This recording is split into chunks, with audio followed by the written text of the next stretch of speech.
Testing testing 1 2 3 1 2 3.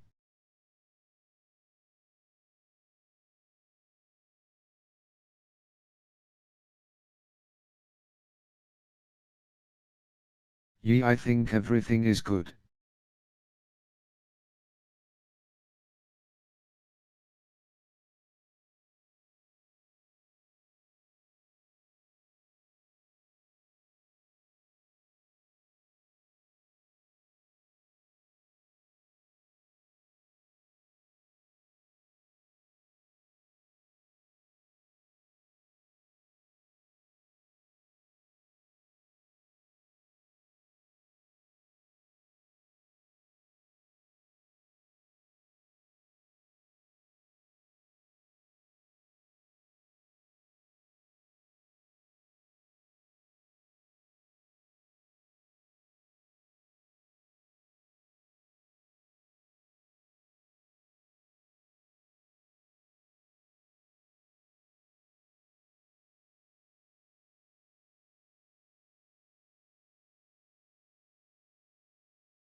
Test.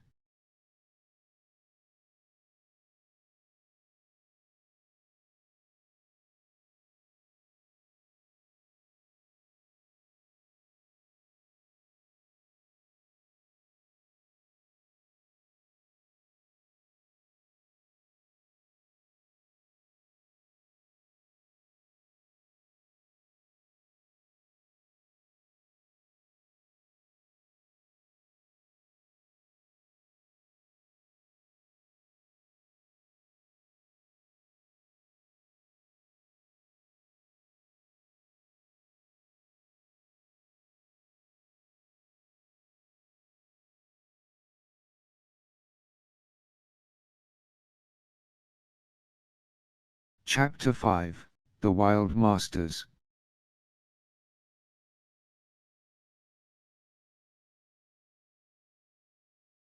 The shrine is burning. Hoshimori is burning. Everywhere, fire. Your nostrils fill with the acrid stench of smoke. Your vision swims with red and yellow tongues of flame, licking at the corners of everywhere you've been and everyone you've met. The fire sears your skin, blazes out through your fur. And all the while, you hear a vulpine voice laughing.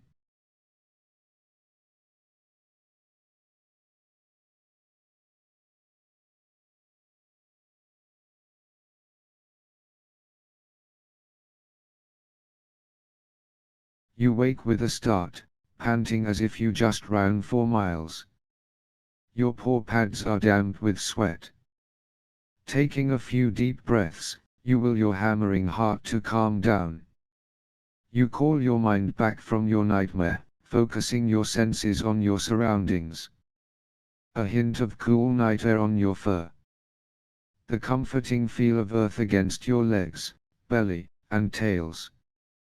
For a moment, you're sure that you're back in your den on the hill. That the breathing beside you is your mother. That you can cuddle against her and let her lick away your bad dreams.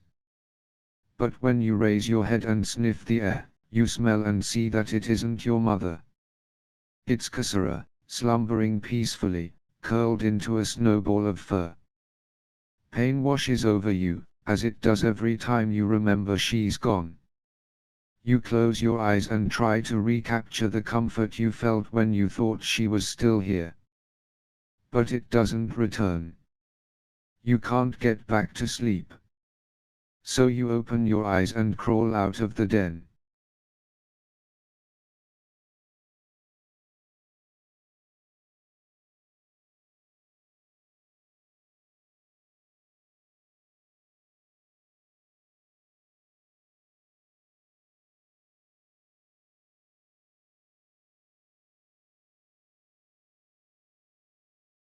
Stars twinkle in the heavens above the shrine. Moonlight lends the buildings, statues, and garden a soft glow, much like the luminescence of the goddess herself. The grass, carpeted with night dew, feels soft and cool beneath your paws. When a breeze bristles your fur, you lift your muzzle and study it with your nose, your ears perked and your tails held aloft. And then you smell that you are not alone. Another being is moving stealthily through the shrine. Your heart pounds when you recognize the scent, plum blossoms and silk and meat. Noboru. What is the noble doing out at this time of night? You have a feeling he's up to no good. Curious and worried, you hone in on his sickly sweet fragrance, creeping in his direction through the shadows. You spot Noboru walking away from the other entrance to the fox spirit burrows at the base of Inari's shrine. He is eerily quiet for a human, so slow and stealthy that at times he even seems to melt into the darkness. Remembering his anti-Vulpine sign from the rally in the square, you shiver. For more than one reason, he seems like a bad person to have as your enemy. You follow Noboru as he strides swiftly and purposefully toward the trees. But as you reach the edge of the forest, you are set upon suddenly by a fierce, snapping creature, a blur of fur and teeth and claws. Bite back. Bare my teeth and growl. Run away.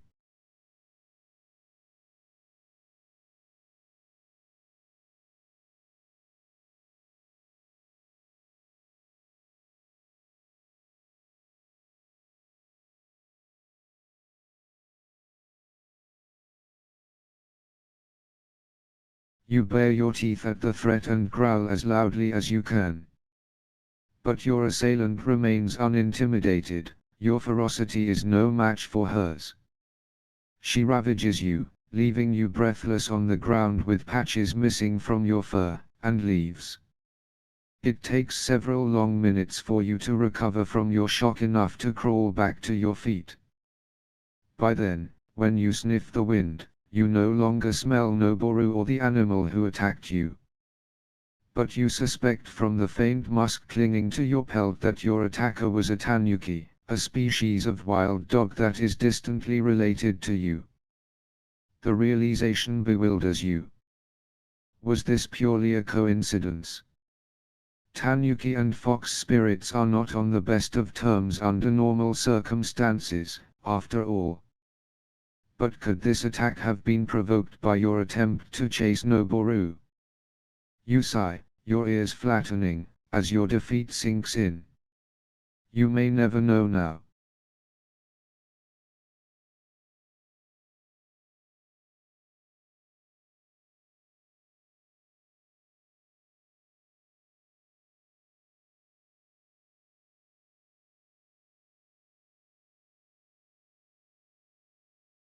As you lope through the trees, heading back toward Inari's shrine, you stumble upon Kahai, leader of the Wild Masters, who you encountered earlier tonight. The red-furred, nine-tailed dog fox is crouched at the roots of a tree on the edge of the forest near the shrine. His ears are perked forward, his gaze focused intently on the grass beneath him. You hear a rustle, and then his body arcs fluidly through the air. He pins a wriggling mouse under his forepaws. Then, to your surprise, he lets it go. Taking a deep breath, you announce yourself. Kahai. He turns and looks at you. Silver. His muzzle crooks up into a grin. His green eyes glitter like a forest of dreams. It's good to see you. The relief in his voice puzzles you. Is it? Yes. His smile fades. I have been waiting here in the hopes that you would come. There is something I should tell you. It's been weighing on my mind since we ran into each other earlier. Inhaling deeply, he gazes steadily into your eyes, his whiskers drooping sadly. I know what happened to your family, he murmurs. All those years ago in the rice field.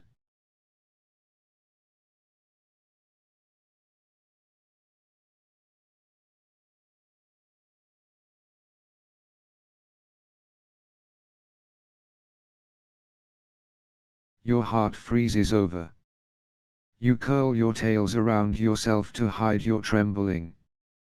Kahai steps toward you, enfolding you for a moment in the consoling warmth of his 9 tails.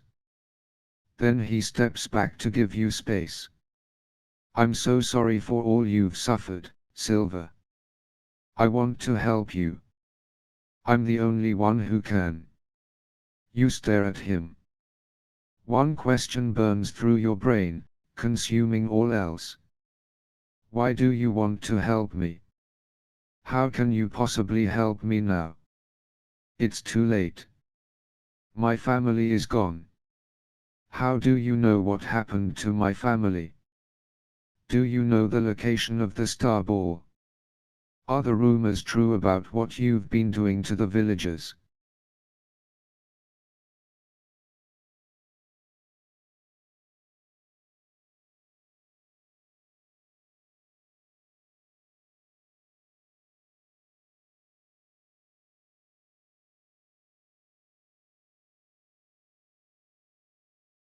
Kahai looks away. His ears swivel, as though he's listening to voices you cannot hear. I've kept an eye on all the foxes in this area for centuries. I heard stories about your family. Rumors that another skulk would soon be heading to Hoshimori to seek the star ball. He lowers his muzzle to stare at the ground. I was told that none of these foxes were fox spirits yet. So I went to your family's hilltop, seeking to provide them with counsel and protection on their journey to Hoshimori. But when I arrived, no one was home. A shiver runs through you from your nose to your tail tips.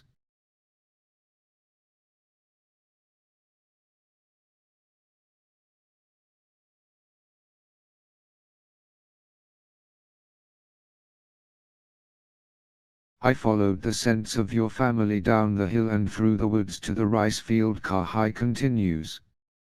There the trail ended. Disguised by magic, I went to investigate. I saw your family lying dead in the field. He growls, and then his voice softens. And I heard you running through the woods, screaming your anguish to the trees. You jecker at him, a gravelly chattering sound reserved for moments of intense emotion. You were there, you hiss. Why didn't you follow me? Why haven't you approached me, all this time? Kahai's eyes are wet when he finally looks into yours. Guilt. Your hackles smooth back down. You gape at him, dismayed. You've carried the burden of your grief alone for all these years. Kahai is the first fox spirit you've met who knows what happened to your family.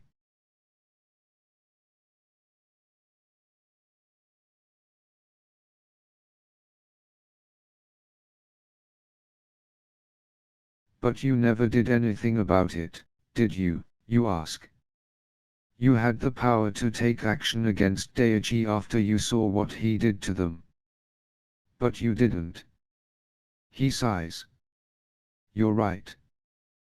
Blinking away his tears, he perks his ears and lifts his head and tails, his posture radiating resolve. But I'm taking action now. In an instant, Ka-hai turns and runs, fleeting as an autumn leaf. Faster than thought, you sprint after him, off into the night.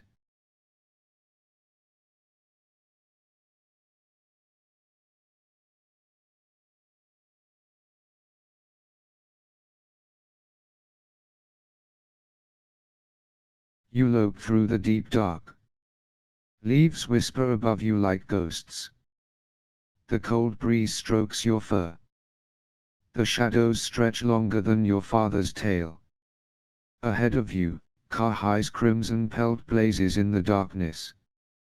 You never imagined it would come to this, when your parents told you stories of the wild masters when you were a kid.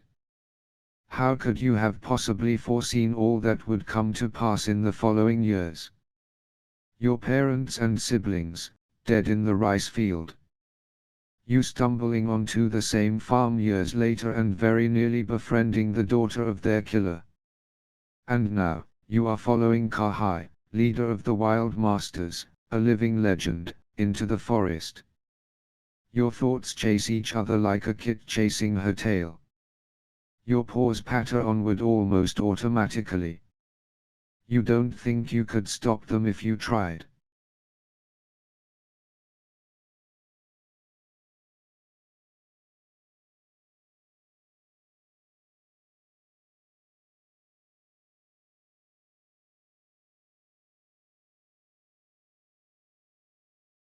You follow Ka-hai ever deeper into the forest. Scents sail past your nose in an incomprehensible blur. Ka-hai's 9 tails flash before you like wildfire, a waving red beacon under still and silent trees. You stop for a moment to catch your breath, which comes in wheezing gasps. Ka-hai glances over his shoulder at you. It's not much further, kid. I promise. When you continue to hyperventilate, he trots back to you and sits in the wet grass. Cocking his head to one side, he studies you. Well, well.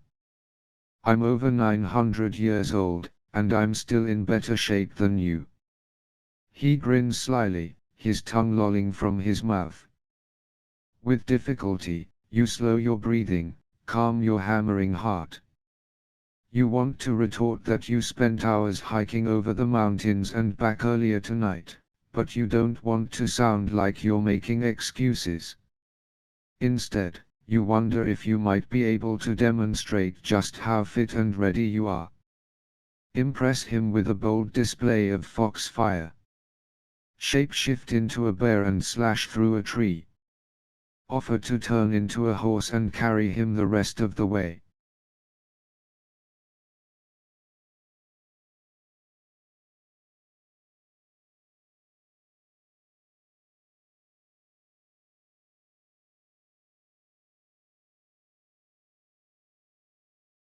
You grin at Ka-hai. I'm in fine shape. I'll prove it. You wag your tails, your eyes glinting with steely resolve. I'll turn into a horse and carry you the rest of the way.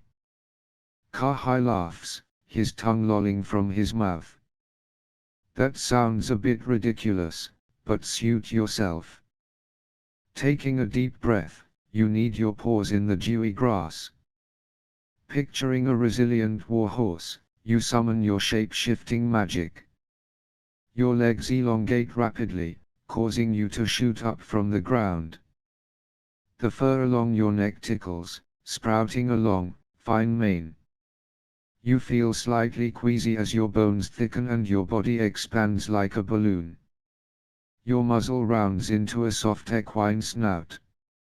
Your eyes shift to either side of your head. Your sense of smell weakens and your teeth dull, and your paw digits fuse and harden into sharp, solid hooves. You whinny and toss your head, stomping your right front hoof. Kneeling on the damp grass by bending all 4 legs beneath your body, you gaze meaningfully at Ka-hai. The 9-tailed fox leaps onto your equine back, and you rise. You run. Kahai murmurs directions in your twitching velvet ear as the wind lifts your mane, propelling your heaving muscles through the shadowy forest. Sticks and stones chip your iron hooves, and you find your spirit weakening. Yet you persist. Though you're sweating beneath your short, smooth pelt, and your equine instincts rebel against charging blindly through an unfamiliar stretch of forest, you somehow find the energy to keep going. Eventually, Kahai mumbles in your ear for you to stop. "You've proven your point, kid," he whispers. "I thought you were burned out, but there's more to you than meets the eye. I'm impressed." You kneel again, allowing him to dismount. He beams at you, wagging his tails. Pleased that your demonstration made an impact on him, you rise and return to your vulpine form. He gestures with his tails. "Come on. We're almost there."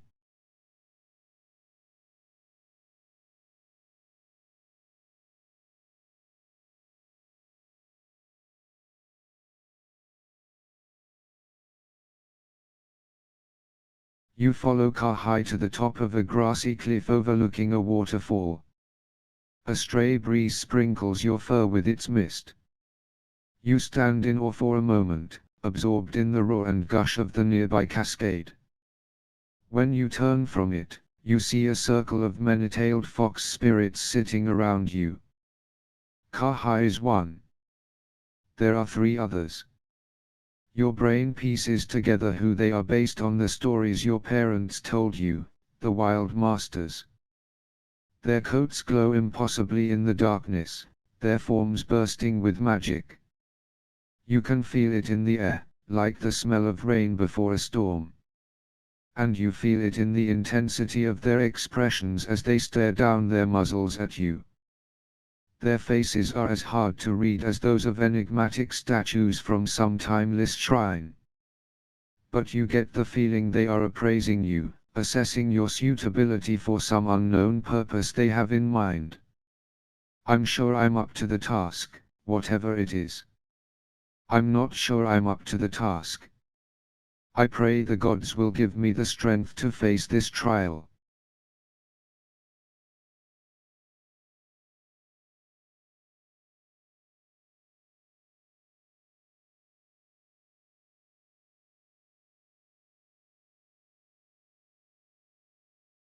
Your muzzle curls up into a smile, and your tails wag. You love a challenge, and you feel confident that you can face whatever task the wild masters send your way. You turn in a circle and meet the eyes of each of the many-tailed fox spirits, trembling with eager anticipation.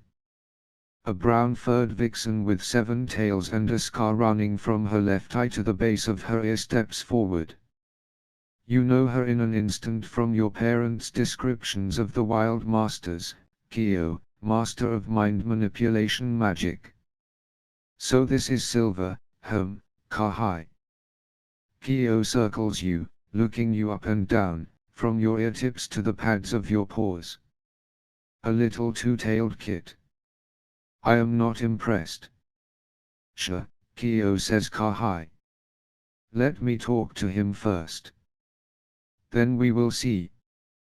Kyo bows her head and steps back into the circle, and Kahai steps forward to take her place. With one lash of his voluminous tails, he surrounds you all in a circle of fire. It glows a fierce orange with a cool blue core, blocking your view of the waterfall. Without any fuel or source, the fire stays firmly in one place, neither retreating nor advancing, like a solid wall made of light. But it's not an illusion. You can smell it and feel its heat prickling beneath your fur. It is magically controlled, but it is real. Kahai's fire magic is the stuff of legends. You couldn't run away now even if you wanted to. You look into Kahai's eyes.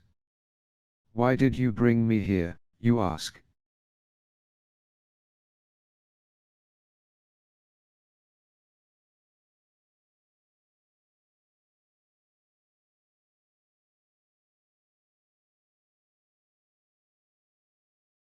The corners of Kahai's muzzle pull into a frown. His ears are flat against the sides of his skull. The fur along his spine stands on end. Firelight flickers in his eyes. His 9 tails billow behind him. To ask you a question, says Kahai. Do you believe humans are good? The question takes you by surprise. You recall how Hisako asked you about your loyalties at her rally in the square. Rather than taking a side, you opted to pursue the high road of calmness and reconciliation. Do you feel in the depths of your heart that this is really the road you should travel? Or have you changed your mind? For a moment, you stare at Kahai, mulling over his query. Do you believe that humans are good? Yes. Humans are loving, caring beings. Yes. Humans can believe in a higher power, even when it's difficult. No, a human killed my family and ruined my life. No. Humans are conniving creatures. I do not trust them. Good is a relative term. The world doesn't exist in black and white.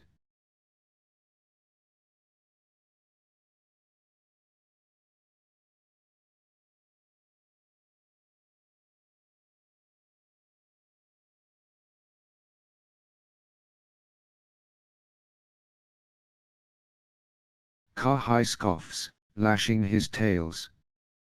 That's a non-committal answer. And a realistic one, you reply, with a sniff and a twitch of your whiskers. Some humans are good, and some are bad. But most are in between. Kahai's hackles rise. What we need right now is passion, not indifference. You flick your ears. I'm just being reasonable. I've learned enough about the world to understand that nothing is as simple as it first appears.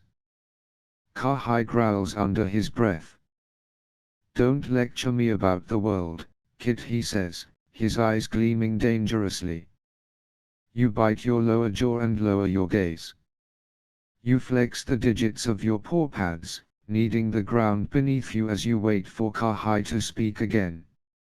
Your blunt claws catch in the roots of the matted grass, tearing it in chunks away from the soil that was its home.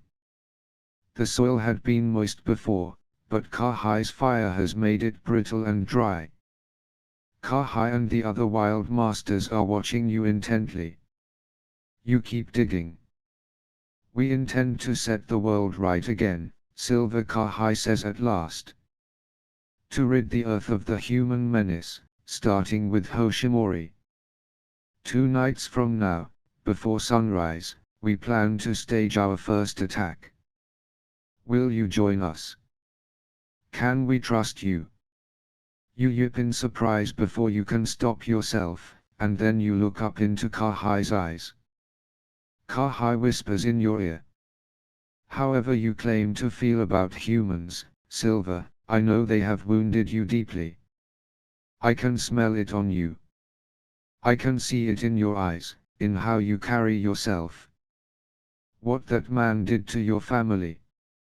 Kahai trembles like a tree on fire, and then he straightens, his head and tails held high. Together, we can make sure such a tragedy will never befall another skulk of foxes again. His muzzle crooks into an impish grin. It will be fun, too, he adds.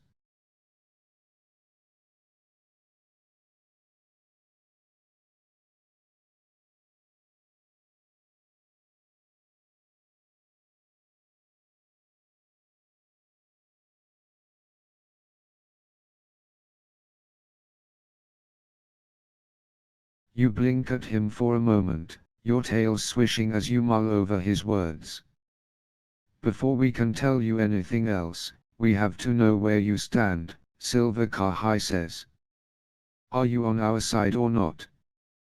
The wild masters pace in circles around you, Kahai, brilliant red, Kyo, earthen brown, the grey ghost, Gentaro, and Azumi, black as midnight. Your eyes blur at the sight of their impressive multitude of tails whirling around and around you like eels. Their eyes track every twitch of your whiskers and swivel of your ears. They are waiting to hear what you have to say. You have a chance to influence their cause now, one way or another.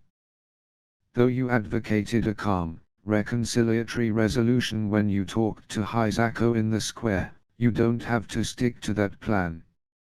You could pursue another path entirely now. If you're knowledgeable about the world, displaying a solid understanding of the human empire's strengths and weaknesses could convince Kahai that you might prove useful to his cause.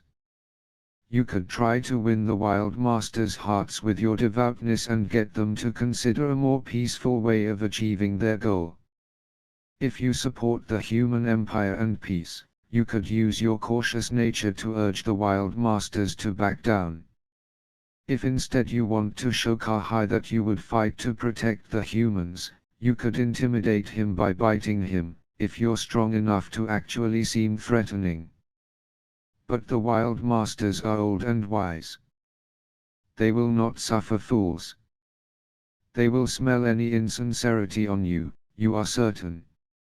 If you fail at your attempt, you may affect them differently than you intended. Display my strategic knowledge to prove my value to the Wild Masters' hostile revolution. Caution the Wild Masters against attacking the Empire. Bite Kahai, demonstrating that I'm powerful enough to defend the humans. Proselytize the Wild Masters into considering a more peaceful way of achieving their goal.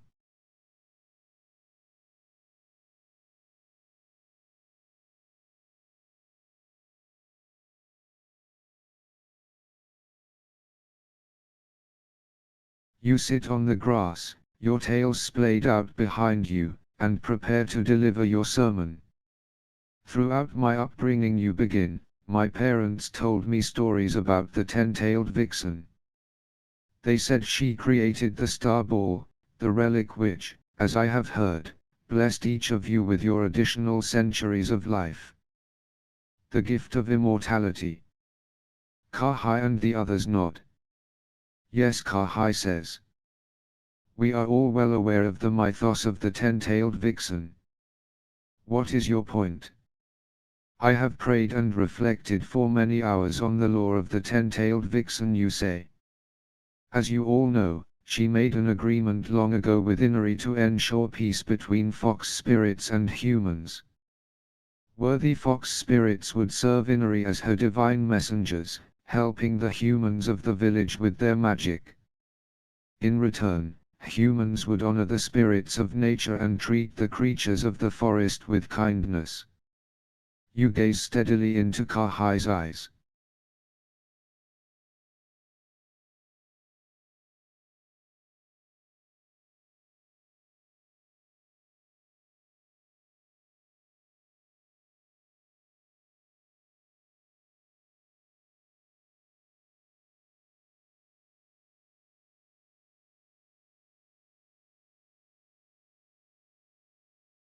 I believe that peace between humans and fox spirits has always been the 10-tailed vixen's goal, you continue. If some humans have lost sight of their end of that bargain in recent years, it is our divine mission as fox spirits to return them to the path willed by the gods. The path of cooperation and tranquility. I support you in your mission of making a better world for fox spirits by convincing the humans of the Empire to change their ways. I just think that there's a better way to achieve that end than violence. Kahai's jaws open in a disdainful laugh. You have prayed and reflected for many hours on the lore of the 10-tailed vixen. Bah! I saw the way you moved through the shrine of Inari earlier. You looked as uncomfortable there as a fox walking on eggshells in a henhouse, trying not to wake the dogs. It's clear to me that before today, you hadn't visited a shrine in years. His muzzle twists into a snarl. How dare you preach to us about the 10-tailed vixen's will? You know nothing about such matters. You hang your head sheepishly, your tails curling to either side behind you.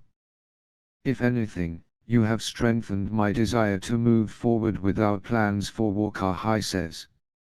If a hypocrite such as you opposes our cause, I have a feeling we must be in the right. The ten-tailed vixen often sends such challenges to test the resolve of the righteous, from what I have heard.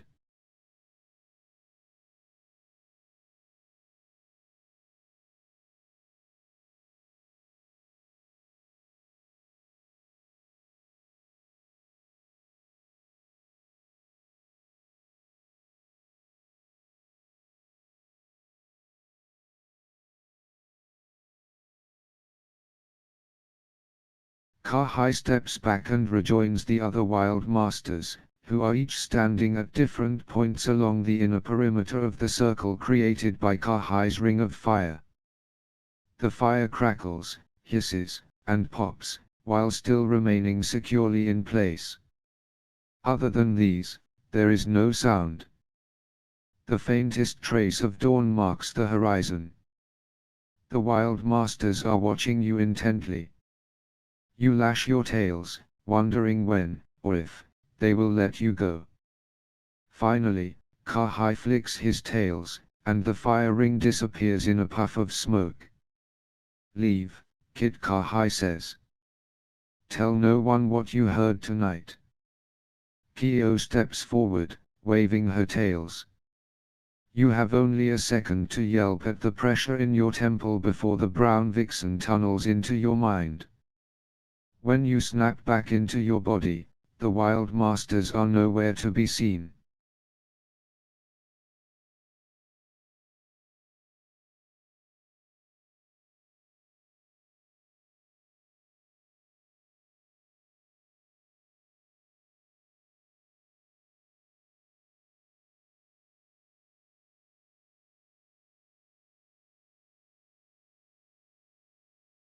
Your mind is still reeling from your encounter with the wild masters. But when your stomach growls loudly, you realize you need to eat and drink so you can process the events with a clear head. You trot down from the cliff, your tails held aloft, crossing the line of scorched earth where Kahai's fire used to be. The first light of dawn dapples the grass, causing the dew to sparkle. When you sniff the wind, you smell no trace of the wild masters. You stop beside the river at the bottom of the waterfall, lapping eagerly at the water. It tastes cold and sweet on your tongue, much better than the pond water in Hoshimori. You shiver and close your eyes, savoring its purity. Then you look down at your grey reflection. I look pretty ragged. It's been a long night. I look as fabulous as ever.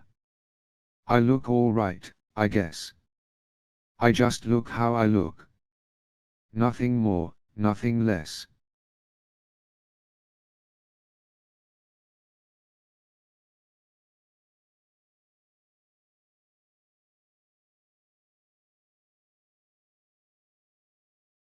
Taking a deep breath, you wander off into the trees in search of a meal. When you re-enter the forest, you spot a squirrel scuttling down from a tree. You stalk toward it, stiff-legged, as it sits in the grass fidgeting, cleaning its whiskers with its paws. You wriggle your hind quarters, preparing to pounce. But then swiftly, fluidly, your intended prey grows and stretches before your very eyes. You yelp and leap backwards, cowering, watching with wide eyes as it transforms into a different creature entirely. Hello, Silver Velvet voice says. Trying to eat me, were you? Azumi, the black-furred wild master, steps toward you as smoothly as a living shadow. Her 7 tails sway behind her. She is not a squirrel. How does this make you feel? Mad that she tricked me. I'm hungry. Respectful of her skill at deception. Anxious about why she was hiding from me.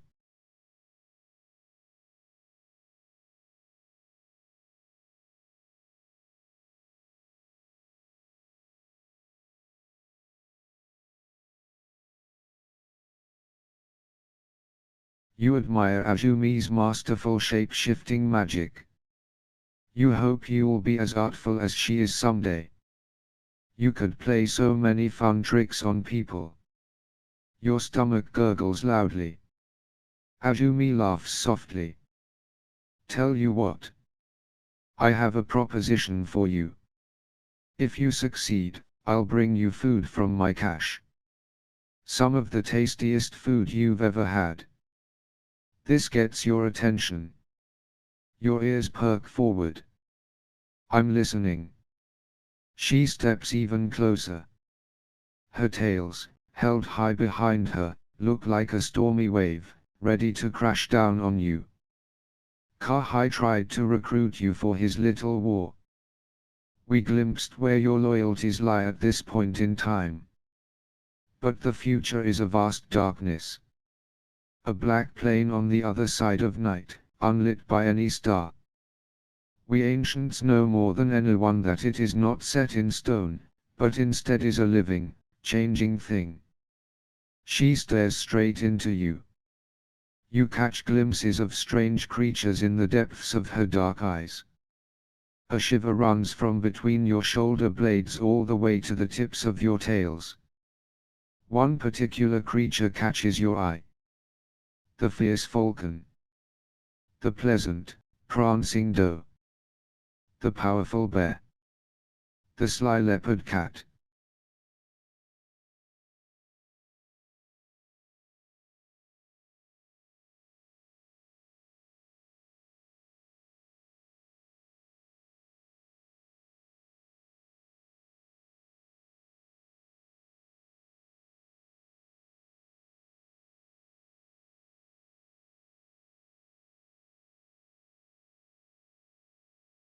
Azumi turns her head, breaking the spell. Whether you turn out to be our friend or foe in the end, what I want to know right now is this. She circles you, her black tails brushing against your legs. I have been a story keeper and storyteller for 700 years. The characters that intrigue me the most in legends are artful fox spirits who learned how to adapt to any circumstance thrown at them. The corner of her lip twists into a snarl, her teeth as shockingly pale in contrast with the rest of her as a moon in a night sky. Then her lip lowers again, concealing her teeth. Her close-mouthed smile is serene and beatific. The contrast between the two expressions is somehow more unnerving than the snarl alone would have been. Can you outfox me in a game of wit and wile, little one? Azumi asks. Yes. I know all the games in the world. Yes. I'm as crafty as they come. Yes. I'm careful enough to avoid any traps you may set for me. Yes. I will find just the right moves to make against you.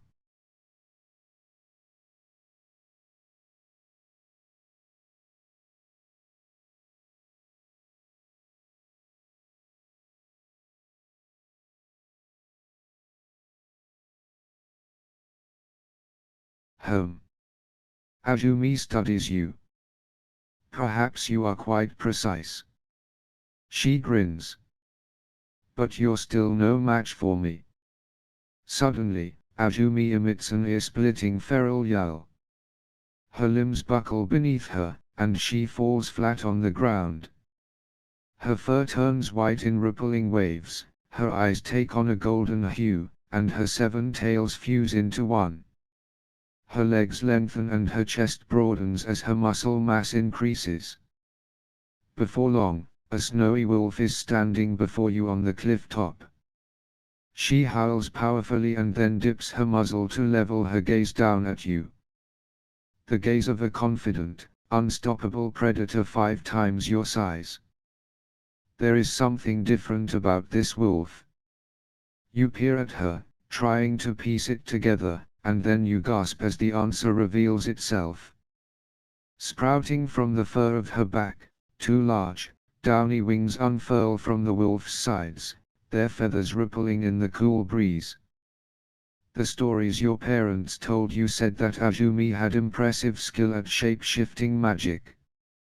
But seeing for yourself the way she can meld two forms into one like this is breathtaking. And scary. I have no idea what she'll do next. Or what she wants. And appealing. She's so lovely and graceful. And enviable. I wish I could do that.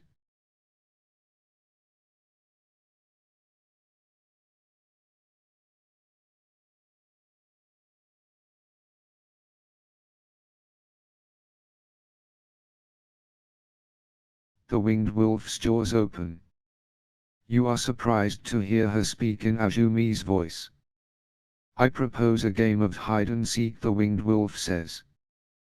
To last until the sun rises fully over the mountains. If you win, I will tell others the story of how you were tricky enough to best me. If I win, which I'm sure I will, then I will tell the story of how your girl was no match for mine.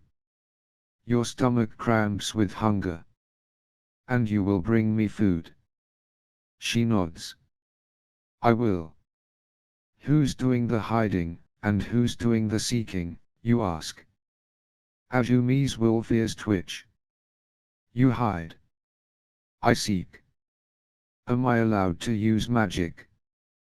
Azumi grins wickedly, showing off her impressive lupine teeth.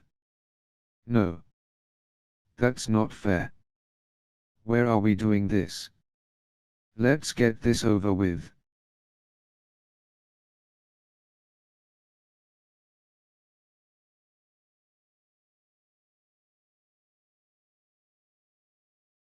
Azumi nods her head toward the trees beyond the clearing.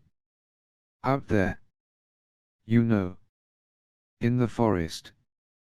She shrugs, her wings rising and falling a few inches with the movement of her shoulders. How far can I go?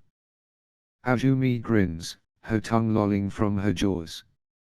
If I specified a distance, wouldn't that give me a better idea of where to find you? You sigh. Of course it would. Azumi gives herself a full body shake. Her wings flap loosely against her sides, and her coat frizzes out like a puffy cloud. When she's done, she turns to you again. To answer your question, Kit, you can run however far you can get while I'm counting. Her tail wags, and her eyes gleam. Wherever you go, I'll surely find you. Azumi takes a deep breath. I will count to 500. She closes her eyes and leans her body against a tree trunk, neatly folding her wings. Run, Kit. Run, she whispers. Azumi begins counting. You make a break for the trees.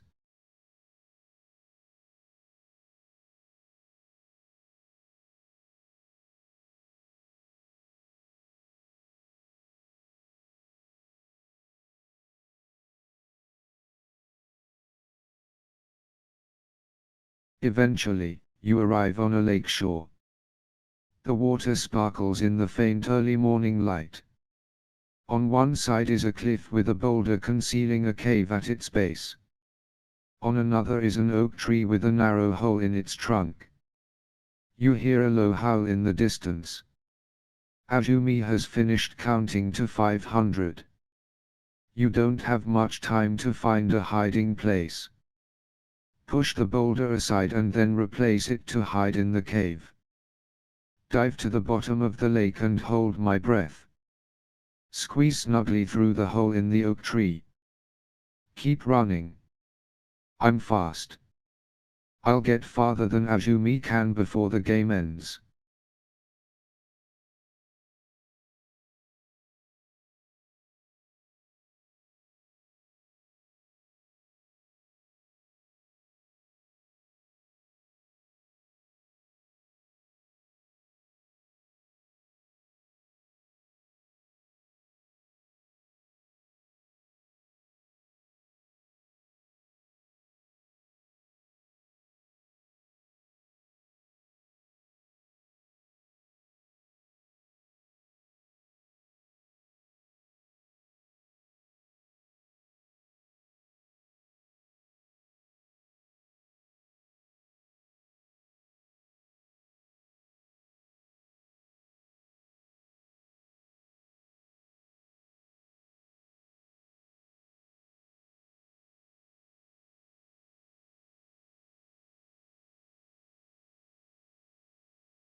You trot up to the oak tree and sit before it, cocking your head and staring intently at the hole in the trunk.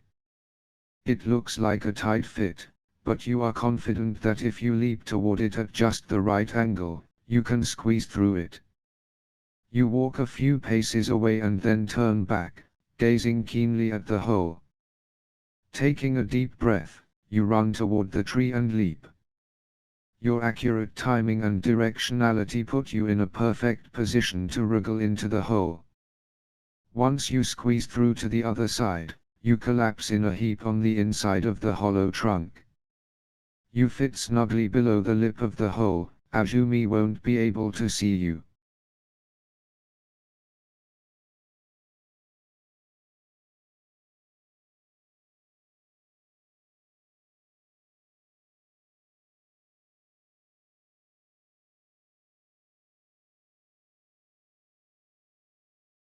Hidden below the hole, you smell a canine musk approaching the oak.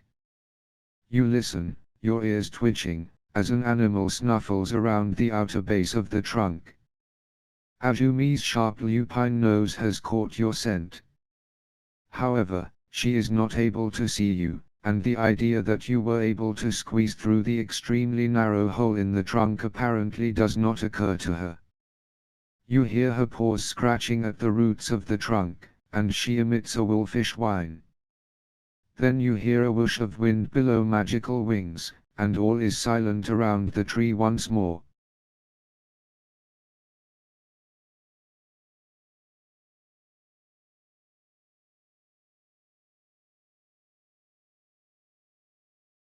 After a few minutes, the light filtering into the oak tree begins to brighten.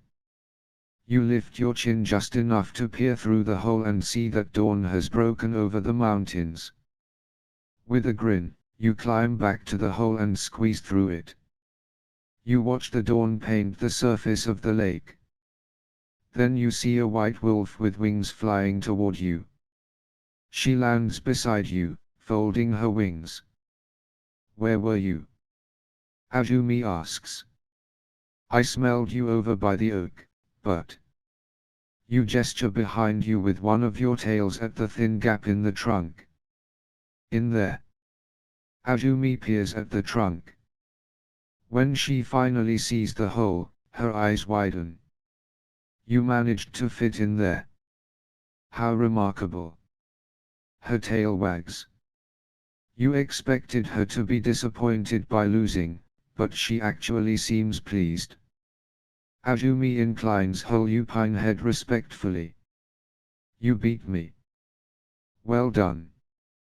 I will be sure to tell others about your victory, wily fox." "And you'll bring me that food?" you ask, your tails wagging hopefully. She chuckles. "Yes, yes. Of course." After a running start, she flaps her impossible wings and takes off into the sky. She returns a few minutes later with an item clenched in her jaws. Landing once more, she drops it on the ground before you. Your mouth waters as you take in the smell and the sight of it. It is a plump quail stuffed with wild boar meat, venison, and a forest's worth of spices. You gape at the meal, your eyes wide. "Where did you get all this?" Azumi winks a golden eye at you. "I have my ways." You smile gratefully at her. Then you devour the meal with relish.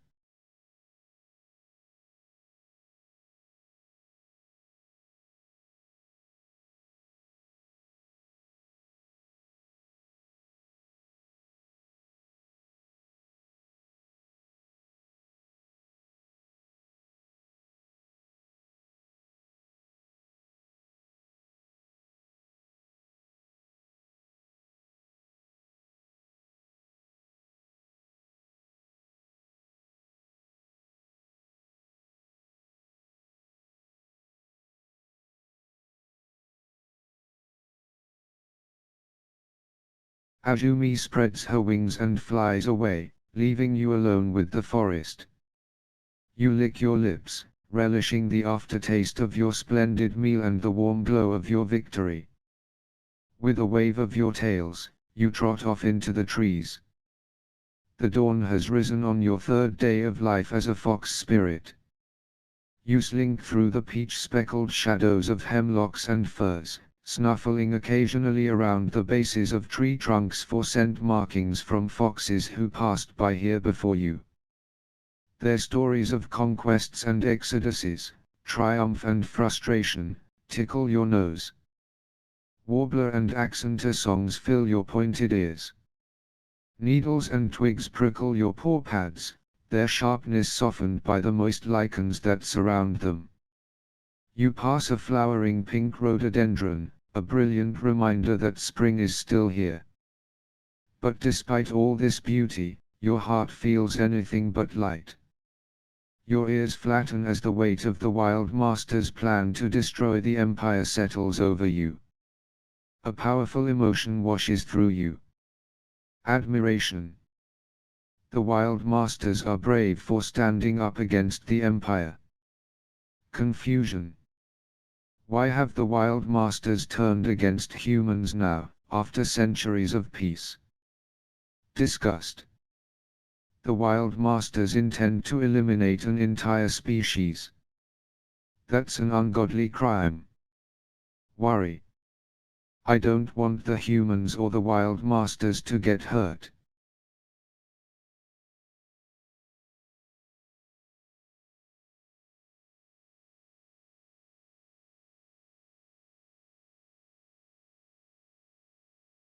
You care about the Wild Masters, and you don't want them to get hurt by the soldiers of the Empire.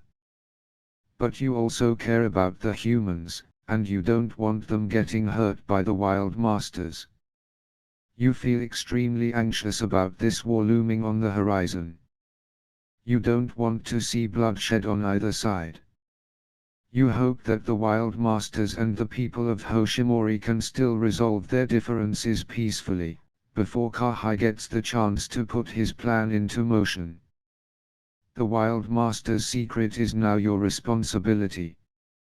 One thing is clear in your mind: in light of this new information, you have to go talk to Hisako. You're not sure yet what you'll tell her, the whole truth, a half-truth, or something else entirely. But you need to speak with her. Of that much you're certain. Sniffing the wind, you head back toward Hoshimori.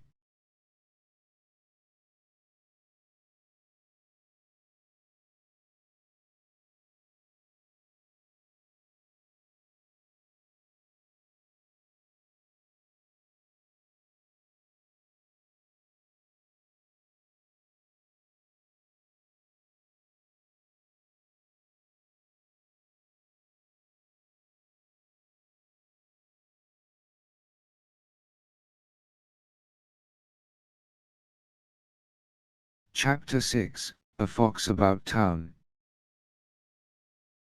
Another day, another bright spring morning in Hoshimori. The cobbles feel familiar against your leathery paw pads now. But the heaviness in your heart is not familiar at all. The burden of the secret you learned last night haunts you. At every turn, on every street, you picture the wooden houses with their peaked roofs consumed by Kahai's flames. You miss the days when your life was the simple life of a fox. When your only goal was survival, and your hours were spent fulfilling basic vulpine needs: foraging, eating, sleeping. Exploring the scents and sights and sounds of your home on the hill. But that is not your life anymore. For better or worse, your fate is now entwined with the fate of this village. And of the Empire itself.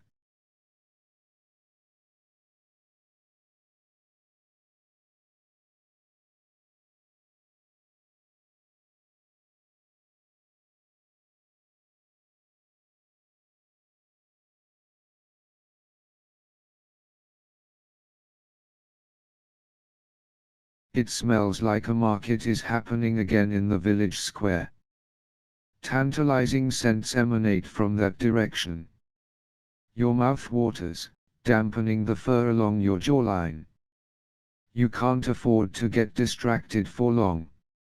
You need to see Hisako. But someone in the square should be able to point you in the direction of her castle. With this goal in mind, you head for the square.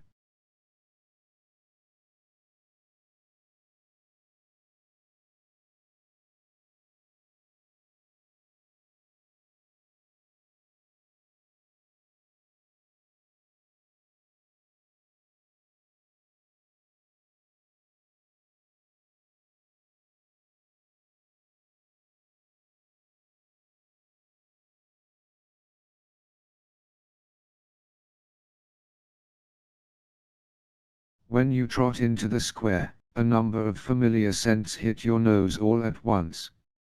Your brain quickly processes the individual identities conveyed by the scents. A floral fragrance over the top of a faint human body odor and a hint of paint, Ren. Incense and sacred rice wine masking a mild fox musk, Kasura. You also smell iron and fierce human sweat and adrenaline emanating from a group of Hisako's soldiers standing on the edge of the square. There are also, of course, the rich, diverse smells of food and wares sold by various vendors. You look around to get a visual on the owners of the identifying scents. Ren is selling paintings at a rickety wooden stall. Kasura is walking purposefully across the square, probably on another task for Inari. The soldiers are looking around, their hands always hovering within reach of their weapons. You smell their nervousness, and you imagine that Hisako has them on patrol, seeking to gain more information about the Wild Masters. You expect that you'll only have time to visit with one party. Since you want to get to the castle soon, you can't dally here for long. Who will you talk to? Talk to Ren. Talk to Kasura. Talk to the soldiers.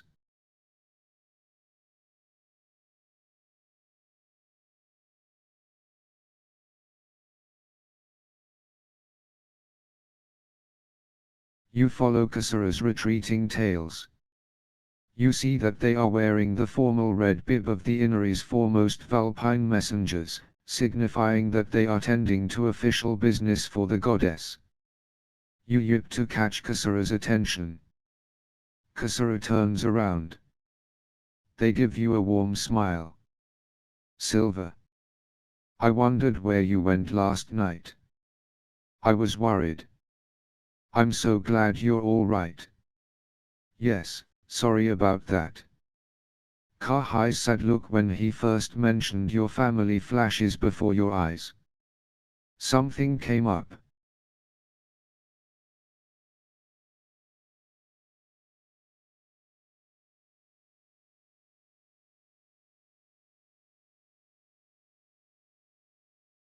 Kasura nods understandingly, their three tails wagging. That's fine. I'm just happy you're safe. Then Kasura's ears flatten anxiously, and they turn away. But I'm afraid I have to get going. Inari has assigned me an important task here in the village. A child needs me. Can I help you with that, you ask? Kasura's black eyes sparkle, and their ears perk up. Oh. Yes, I'd love your help. And I know the goddess would appreciate it, too. Come with me. You follow Kasura across the square, down 3 different streets, and finally into a narrow alley. You hear a dog barking somewhere and smell the acrid stench of cat urine. The pavement here feels oily beneath your paws. The two of you enter a house that has seen better days.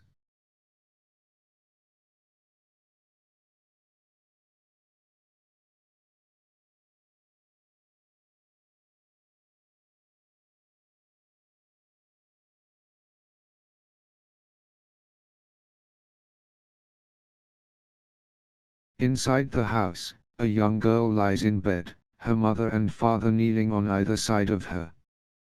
The room is dark, lit only by 2 flickering, Weak lanterns. You hear the girl coughing and see the worried looks on her parents' faces. Hail calls Kasura. We come bearing healing light from Inari, blessed be her name. The parents stand and turn toward you both. Relief washes over their faces. They bow respectfully and approach you and Kasura. Blessed be Inari, they both murmur.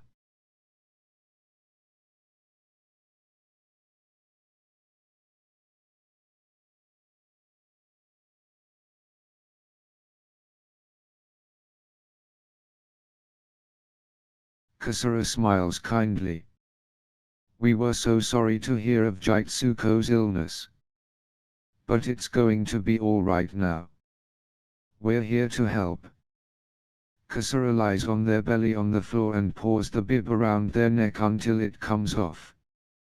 Using their teeth, they carefully extract a spicy-smelling herb from a pouch hidden in the bib. Kasura drops the herb on the floor and turns to you. There are a few different ways you can help with this process, Kasura tells you. This herb needs to be mashed into a paste in a fox spirit's mouth. It tastes very bitter, so you should only do that part if you can withstand the taste long enough to chew it until it reaches the proper texture. After that, the paste needs to be applied to specific points on Jitsuko's temples. Then Jitsuko will sit up in bed, and one of us needs to firmly slap her on the back to help her cough. The basin needs to be placed quickly in front of her so that when she coughs, the floor stays clean. Kasura tilts their head. What would you like to do? I'll chew the paste. I'll apply the paste. I'll slap her back. I'll place the basin.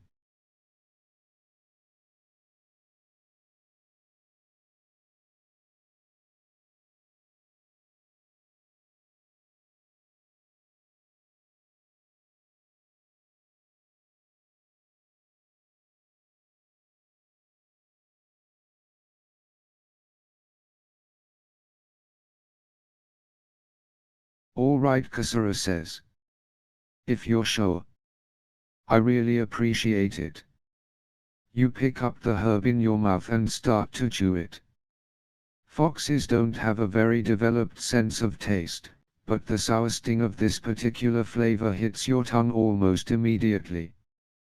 You wince, it is almost painful.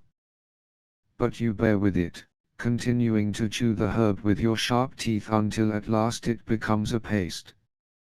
Then you stick out your long tongue and scrape the paste onto your paw, relieved to finally get it out of your mouth.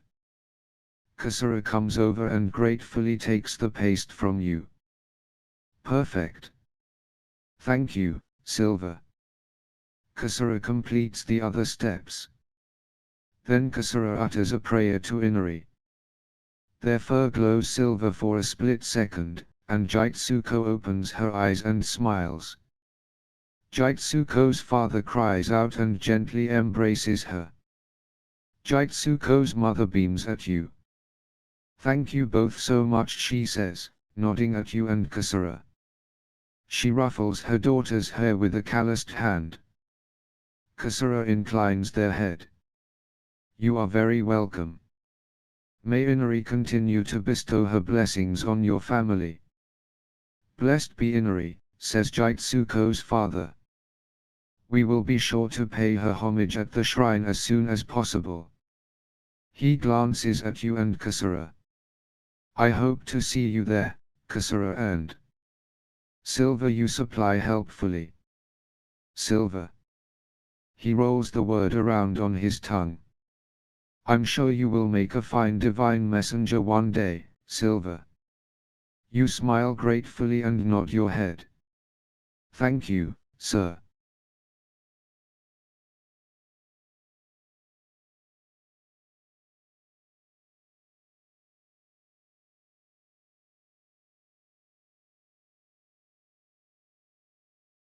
After you leave the house, Kasura looks at you proudly, their ears and tails held high. Thank you so much for your help, Silver. Being a divine messenger is not always glamorous, but the work we do in the name of Inari is so important.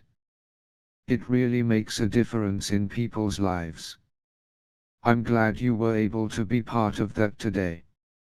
You wag your tails. You're welcome, Kasura.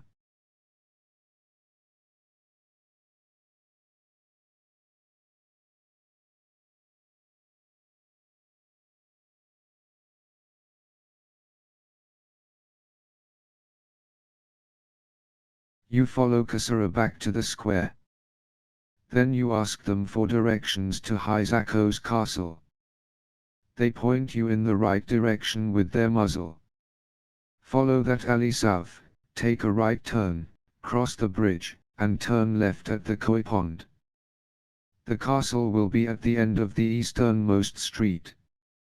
Thank you, Kasura. And thanks for bringing me along on your mission today. Kasura bows respectfully, forelegs outstretched, and then straightens and wags their tails a little. Thank you for coming with me to do Inari's work. Goodbye for now, Silver. They smile softly, just the slightest, shyest hint of vulpine teeth. Then they turn and scamper off. You watch their tails whisk away across the square like a flurry of snow. Do you like Kasura, based on what you know about them so far? Yes. They genuinely care about helping others. I admire that. Yes. I appreciate their quiet, thoughtful nature. No. They are too meek and prissy. No. They are too devoted to Inari.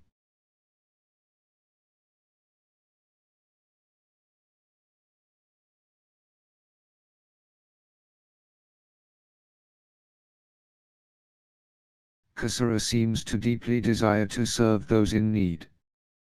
They were so committed to rescuing those villagers and healing Jitsuko, even though it would have been much easier to just wander about the forest instead, following their natural inclinations as most foxes do. Kasura isn't your typical self-serving wild animal. You value and respect the compassion they bring into the world. You head on your way down a narrow alley behind some of the main buildings of the square. After taking a right turn, crossing a bridge, and turning left by a pond, you stand at the beginning of the easternmost street of the village, which ends in Hisako's castle. The houses in this neighborhood are feats of architecture more stunning than any other buildings you have seen in Hoshimori. This is clearly the district where the nobility live. However, the castle itself is not as large or as lavish as you expected. You would describe it as sturdy instead. The foundation is made of solid gray stone that resembles the mountains behind it. The rest of the castle is made of wood. The whole building is only 2 stories tall, with curling, tiled eaves separating the floors and adorning its roof.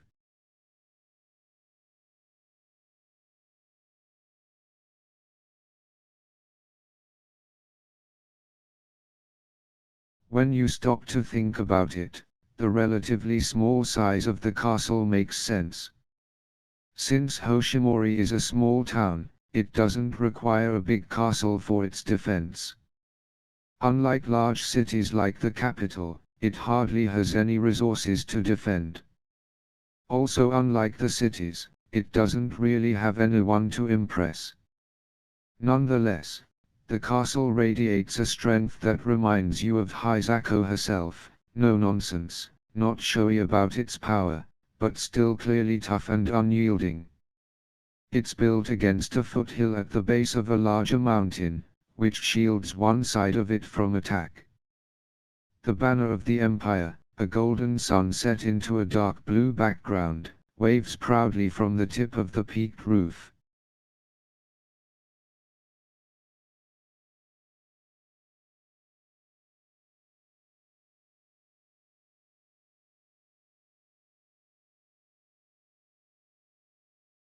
You are surprised to see what looks like a small garden shed beside the castle. The building seems befitting of a mountain hermitage, hardly a worthy companion to the castle beside it. You wonder what its purpose is. The street slopes steadily upward, with Hisako's castle at the top of the rise. The whole length of the street stretches between you and the castle. You take a deep breath and start padding down the road, the polished cobbles chafing your paw pads.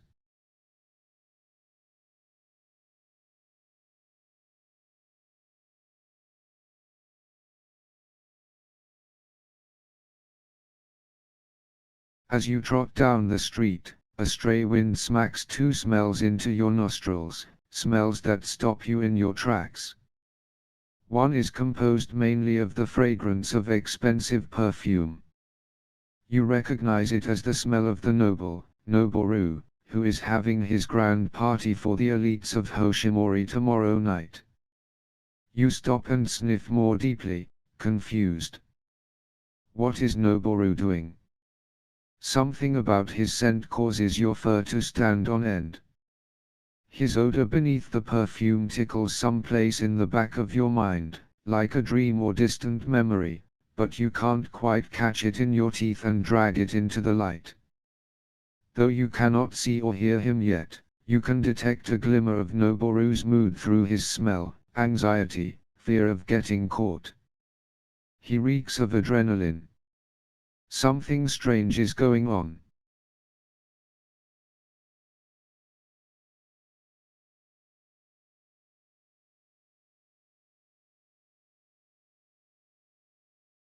The other smell is a muddy, woodsy fox musk, tinged with blood and smoke, Kahai.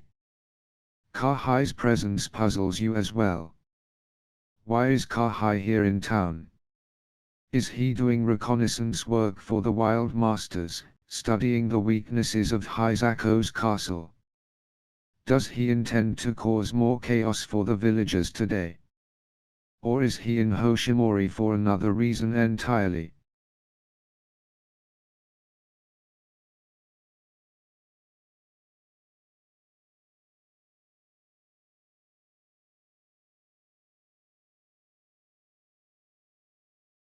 You take a few more slow steps down the street, mulling over this olfactory information. Kahai and Noboru's scents are coming from opposite directions. As you ponder which mystery to investigate, your ears pivot toward a canine yelp. Turning, you see, and smell as the wind curves around, three boys in elegant dress throwing rocks at a stray dog. "Get out of here, disgusting creature," one shouts.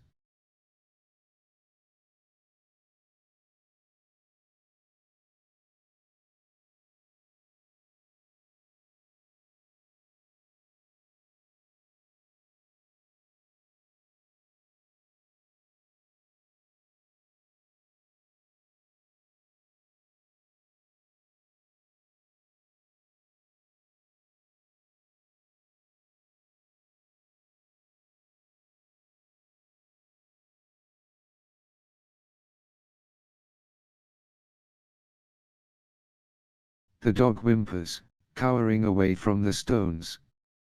You bristle. You feel the urge to teach these boys a lesson. To strike fear into their hearts. If you make them see you, a little fox, as a powerful demon, they may think twice about frightening defenseless animals in the future. The dog bolts down the street with his tail tucked between his legs, slipping out of sight down another street. The boys stand and watch, laughing. The dog is out of their reach now and safe from harm. You feel confident that they won't be able to find him again. Still, it could bring you some satisfaction to make them pay for what they did. But the traces of Kahai and Noboru's scents on the wind are getting fainter. If you stop to terrify the boys, you won't be able to follow either scent trail. But if you follow one trail, you will lose track of the other and the boys. You still want to get to the castle before the day grows too late. You have to decide what to do. Follow Kahai's trail. Follow Noboru's trail. Punish the boys.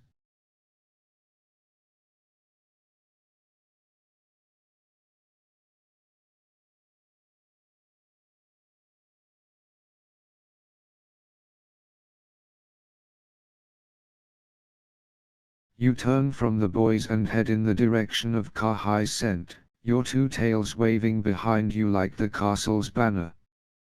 You want to know what the leader of the Wild Masters is doing in Hoshimori, for good or for ill. Your memories of your encounter with the nine-tailed fox spirit last night still send shivers down your spine from your nose to your tail tips. His keen interest in your fate makes you interested in his in turn. Lowering your head, you sweep the cobbles with your nose, sniffing a place where the glands in Kahai's paw pads left a particularly heavy scent. Looking up, you see a high fence. You can picture what happened in your mind, Kahai bunching up here, tensing his muscles, crouched on the cobbles, readying himself for a prodigious leap. You hear a sharp bark. When you turn, you are surprised to see the dog from earlier standing in the mouth of the alley, wagging his tail. You can't help but bristle a little. Though they are your distant brethren, your instincts tell you not to trust dogs. Dogs and foxes have never been the best of friends. The dog trots toward you curiously. He stops a short distance away, standing beside the fence, sniffing at a fascinating patch of cat urine. Kahai is on the other side of this fence. Or he was earlier. You sink to your haunches and cock your head, staring at the fence, your tails thoughtfully thumping the cobbles. With your whiskers quivering, you sniff the air, wondering how to overcome this obstacle. If Kahai's around, you would rather not make a fool of yourself in front of him. Squeeze through a gap in the slats. Shove and bite one of the boards until it breaks. Dig under the fence, even though it will take a while. Quickly leap from the dog's back to the top of the fence.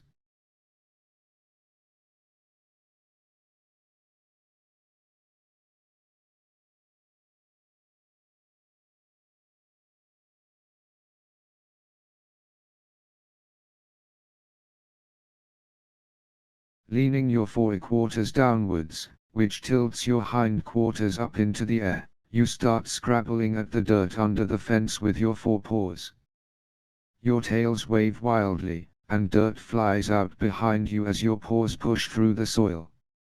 It's hard work, the soil is dense and dry, so slogging through it is difficult.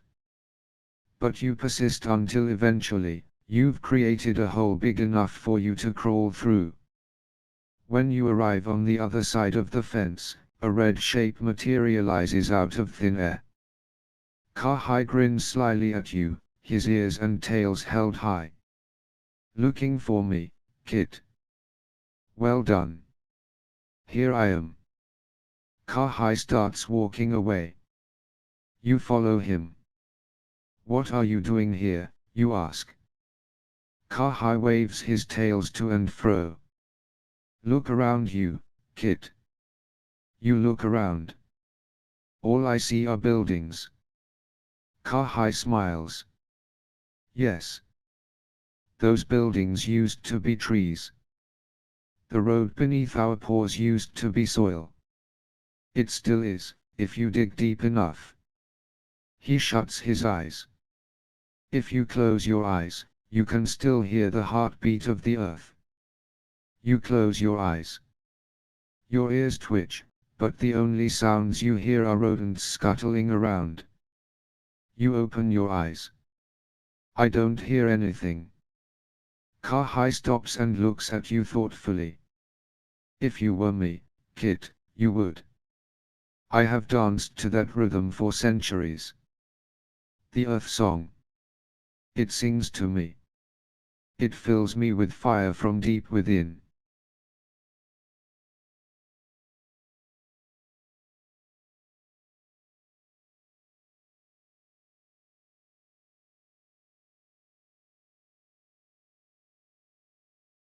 Unexpectedly, Kahai sails through the air in a clean arc, pouncing at a shadow. He looks over his shoulder, grinning rakishly at you. This town is wild underneath. I know. I have seen her. A sudden, manic fire glints in his eyes, and his voice rises in volume. I have tasted her heart, like a mouse in my gullet, the eyes of the stars. This forest. The ten-tailed vixen's forest. I am here. Here to bring the wildness back. He unleashes a full-throated yowl and rubs his tails together until they burn brighter than anything you have ever seen, a bouquet of breathtaking, indescribable colors that you never knew existed. Whipping his tails around like a boomerang, he tosses the flames at the fence. It explodes, transforming into a white-hot wall of untamable fire. Kahai turns to you, and his smile is even more brilliant than the flames. This is why I'm here, Silver, he says. To help the forest remember. To set her free. You gaze into his eyes. One thought fills your head. Kahai is fun. Kahai is insane. Kahai is powerful. Kahai is wise.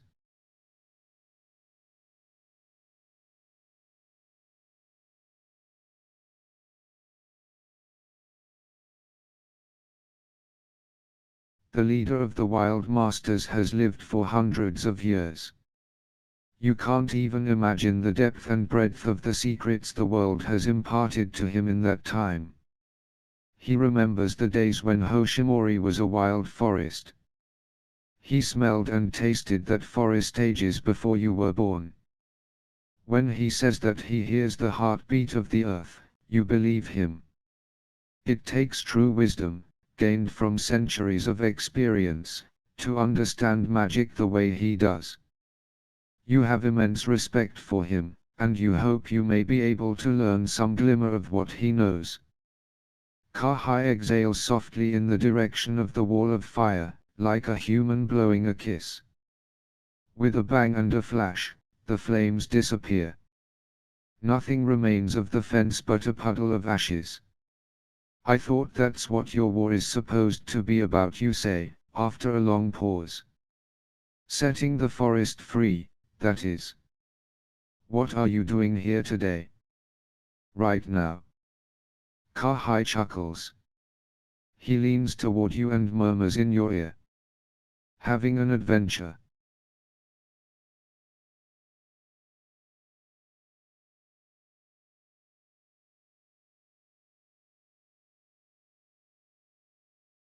You tilt your head to one side and stare at Kahai, puzzled. He seems so different than he did last night, when he was by turns either solemn or filled with righteous rage. Last night he wasn't grinning like a kid and talking of adventure. Is this even the same fox spirit you met yesterday? Perhaps there are multiple personalities contained within him, one for each tale, and which of the 9 takes precedence at any given moment is a matter of chance. Whatever the case may be, he is certainly an odd beast. You trail behind him as he continues onward, his tails rippling like red ribbons tipped with white.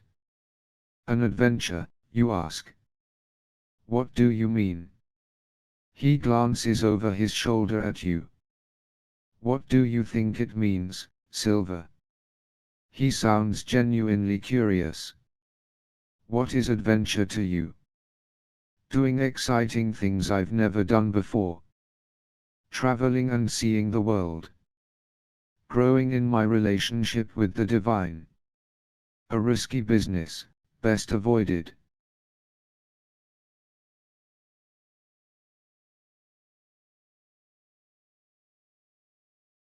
Kahai's tails wag. A cultured fox, You enjoy exploring. Experiencing new places and smells. Learning the ways of the world. You nod. I do. Very much. Ka beams. I suppose that's what brought you out from your den on the hill. And down into this den of thieves. He shoots a look of disgust at the fancy houses lining either side of the street, his lip curling upward to expose his teeth. Then he looks back at you, and his tails wag once more. I'll tell you the truth about why I'm here, Silver.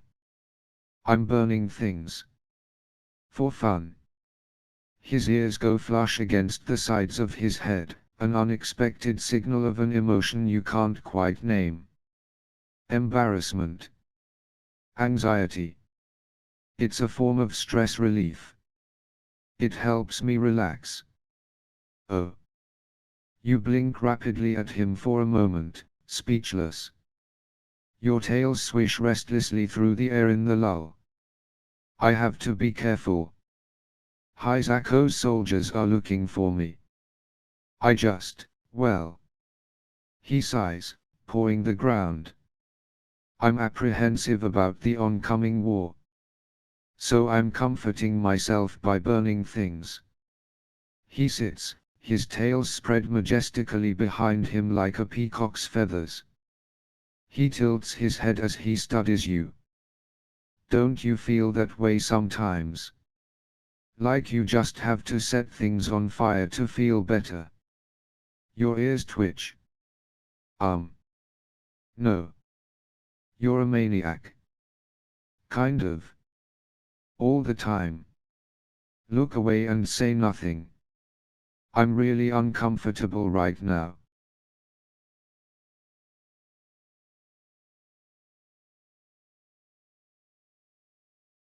Ka tilts his head.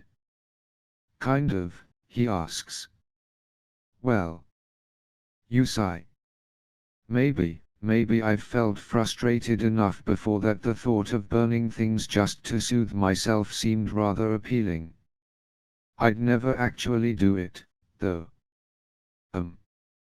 Ka studies you, his ears twitching. Well, perhaps you would enjoy it. You never know until you try. He leaps to his feet, stretches, and keeps walking. Hey. You continue to follow him down the street. Don't dismiss me like that. Last night you seemed to think I was important. He turns and examines you intently. You are. His tails then circle you for a moment as his smile returns. If you come with me, I'll show you a neat fire spell. When you blink, your eyelids still burn with the after-image of his fabulous magical flames. All those impossible colors. That works for me, you say.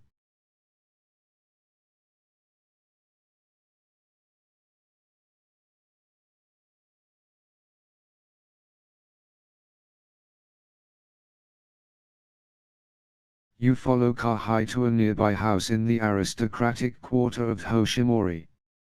An immaculate garden sprawls before it. Humans, Ka scoffs. All neatness and angles. Trimming and trapping. Pressing life into tiny boxes. As if this is how nature should be. He yawns, his canines catching the sunlight. Boring as hell. You survey the garden. What are we doing here again? Ka waves you behind a hedge with one tail. From between the leaves, you both peek out toward the front doors of the mansion. At the base of the steps leading up to the doors stands a bamboo fountain. Your ears quiver, even from this distance, they detect the soothing trickle of water over stones. Ka beams at you. He whispers, on his breath the odor of a pheasant he must have eaten a few hours ago. I will show you how to turn water into fire. Your eyes widen. He's said a lot of strange things to you, but this is the strangest by far. You whisper a reply. That's not possible. Will this be dangerous? Oh yeah. Bring it on.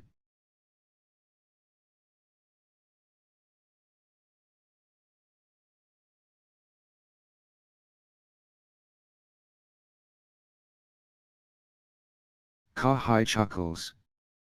Stick with me, and you'll see that anything is possible. You shake your head. I know how the world works. You can't turn water into fire. That defies the laws of nature. Kahai's smile is kind of scary.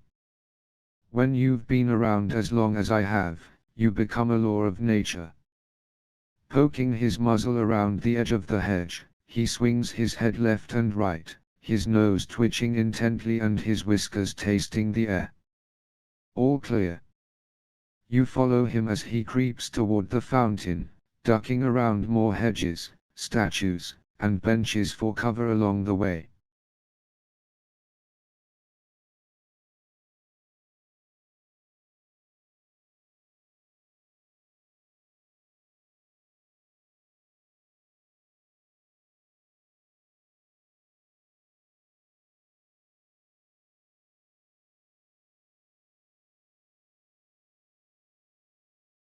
When you finally approach the fountain, you are surprised to see that Kahai has vanished. Kahai, you whisper. I'm staying hidden, whispers the air a few inches from you, making you jump. I suggest you do the same. You think about how you might avoid suspicion as the barely audible rustle of Kahai's tails floats to your ears. Disguise myself as a gardener. If a human approaches, I'll have a story prepared. Rely on charm to see me through any encounter. Find a hiding place fast if I see someone coming. Just conceal myself and tread carefully.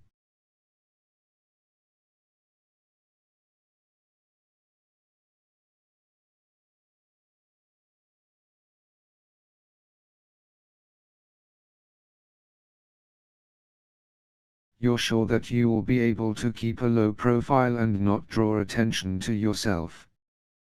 You step into the shadow of a bush beside the fountain's plaza and crouch there, watchful, doing your best to keep quiet and still. A man with elegant robes and a stern mustache arrives at the plaza around the fountain. He stops and looks at the fountain. Then he looks straight at you. You can't help yourself. You gasp. Hoping to avoid detection, you stumble backwards. A twig snaps beneath your hind paw.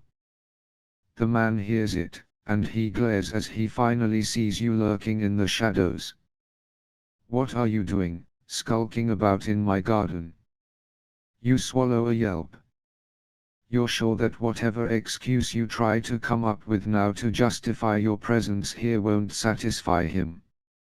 You leap away from the bush and dart past his legs, trying to escape. Boom! The force of a nearby explosion knocks the human to the ground. The ground rumbles beneath your paws, so you can barely stay upright yourself. You sweat heavily beneath your fur. When you glance behind you, you see a ball of churning red and yellow flame where the fountain once stood. Run, yells Kahai. You do. You don't stop until you reach a deserted side street far away. There you hang your head, panting, your tongue waggling as you struggle to cool down. Only then does Kahai reappear beside you. The fury on his face is scarier than the explosion was.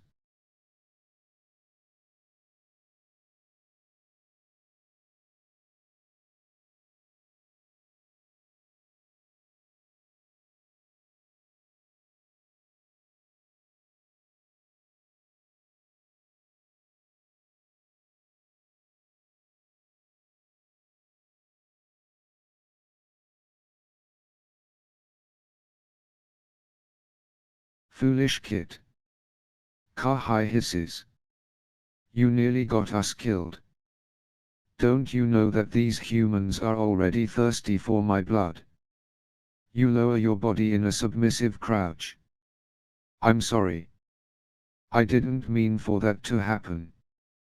Kahai lays his ears back and opens his mouth, flashing his teeth in an angry gape. Are you so sure? You could be on a mission for the Empire. For all I know, you actually want me to die. You squeak. I'm sorry, all right. Kahai sighs. His hackles smooth back down. It's hard to blame you, one way or another. You're just a kid. The mistake was mine. Kahai turns and walks away. When you start to follow, he vanishes into a pool of shadow under the eaves of a building. Soon even his scent is lost to the wind.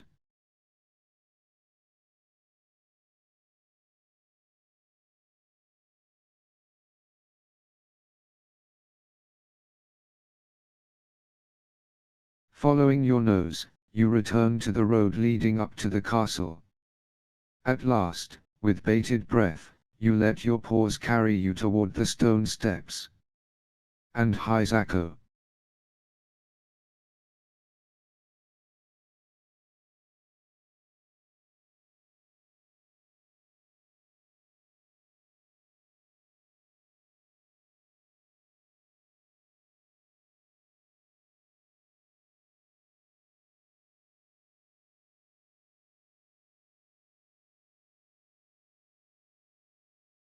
Chapter 7, Wise Counsel.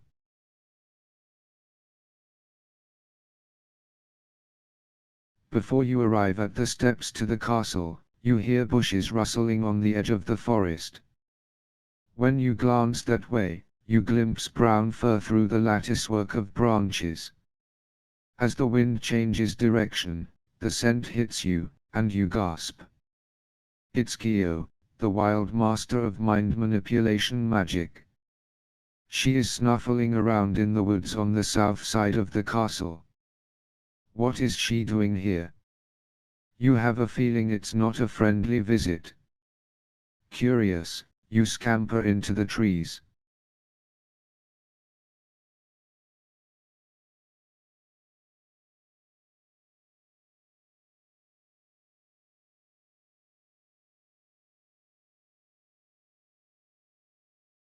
Kyo is rooting around in the dirt under a patch of lilac bushes, muttering to herself. As you weave through the brush toward her, her ears perk, and she lifts her muzzle to the wind. "Ah, it's you," she says. As she turns toward you, her eyes narrow. Her 7 tails swish defiantly behind her.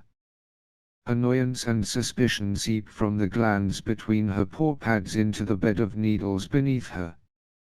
To your surprise, you catch another emotion amid these aggressive ones, a faint whiff you're sure she didn't mean to express: sorrow. A deep pain lingers at the bottom of her prickly scent, subtle but pervasive like the rhythm of a song. You trace the scar along her muzzle with your gaze. "What are you up to, kid?" Kyo growls. "Just curious about what you're doing." "Why are you skulking about?" "Nothing. You know. Looking for trouble."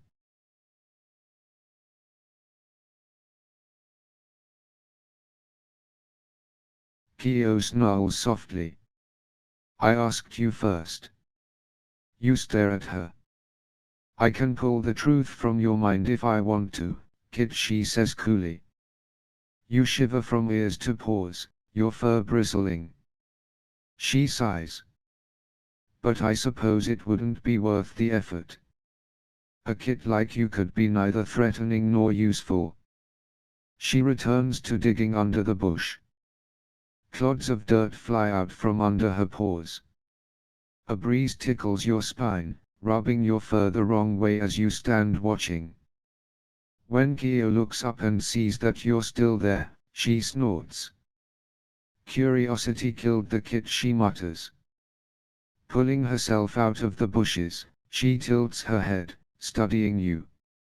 "All right, listen. You're a fox spirit. I'm a fox spirit. You know what's going on. Humans have overstepped their bounds. If we round things instead, it would be different. Better."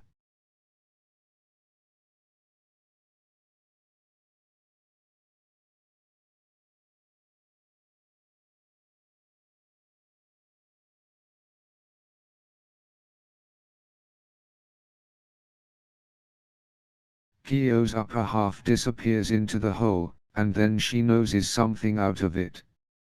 You give a short yip of surprise. It's a strange, glowing object. It looks like a stone shaped like an onion bulb, but it pulses with a soft red light. When you sniff it, it smells odd. You're sure it must be magical. Kahai gave me 8 of these, Kyo explains. He said to bury them all around the castle. She gazes steadily into your eyes. They're, well, for lack of a better word, bombs.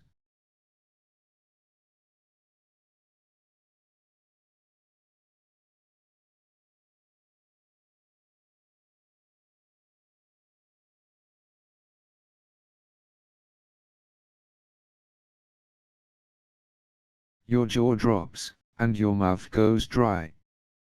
Absently, you lick your lower jaw, trying to get the feeling back in your tongue. Kyo laughs. Did you think Kahai was kidding the other night? We've planned this for a long time. Her tail swish lazily in a sort of shrug. I'm doing some preparations for our attack. It's easiest for me because if I get caught, I can easily convince people I was never here.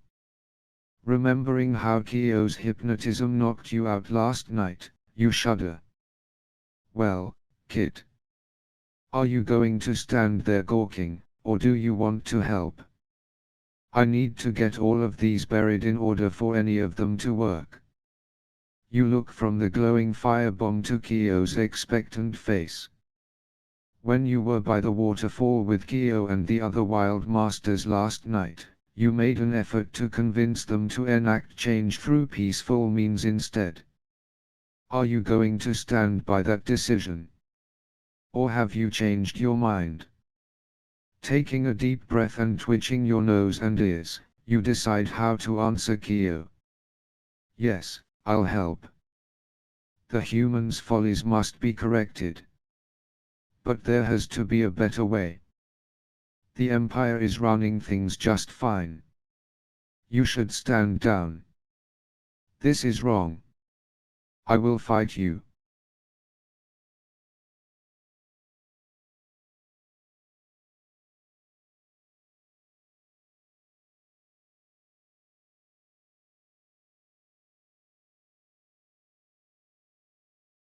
Kyo growls. And just what do you suggest, kid? You think you know better than we do. You shake your head. I understand your cause, and I support you. The humans have to change. But I believe this conflict could be resolved peacefully. Kyo paws the ground. Really? After all the bad things humans have done? Her tails ripple restlessly behind her. We've passed the point of no return. We can't convince them to change. We have to destroy them. You look into her eyes, thinking about the pain masked behind her tough facade. Does a similar sadness lurk beneath your own scent, but you're so accustomed to it that you don't notice it?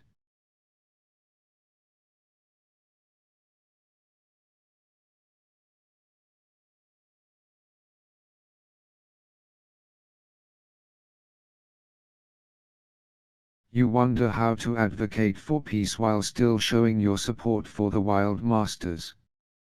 Whatever statement you make, you feel certain you'll have to back it up with evidence in order to convince her. We could charm the humans to our side instead. We could manipulate the humans instead. We could appeal to the humans' compassion instead. We could ask the gods to help us change the humans instead.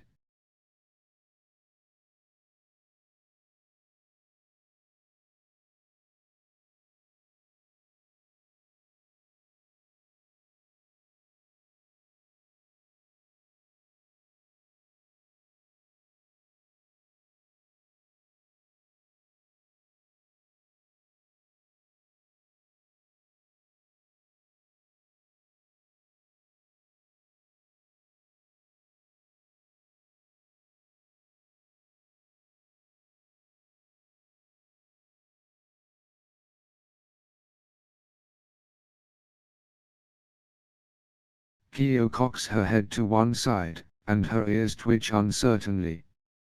The human's compassion. Her eyes narrow, and she laughs bitterly, a sardonic vulpine gurgle scream. You think humans have compassion for the likes of us? After all they've done that shows us otherwise. Even if they could somehow make amends for all their crimes, which they can't, we've already retaliated against them at this point, so I doubt they'd be able to forgive us in kind. You shake your head.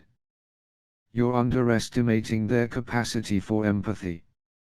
If the daughter of the farmer who killed my family can still love foxes, despite her father's efforts to make her feel the opposite way about us, I think there's hope.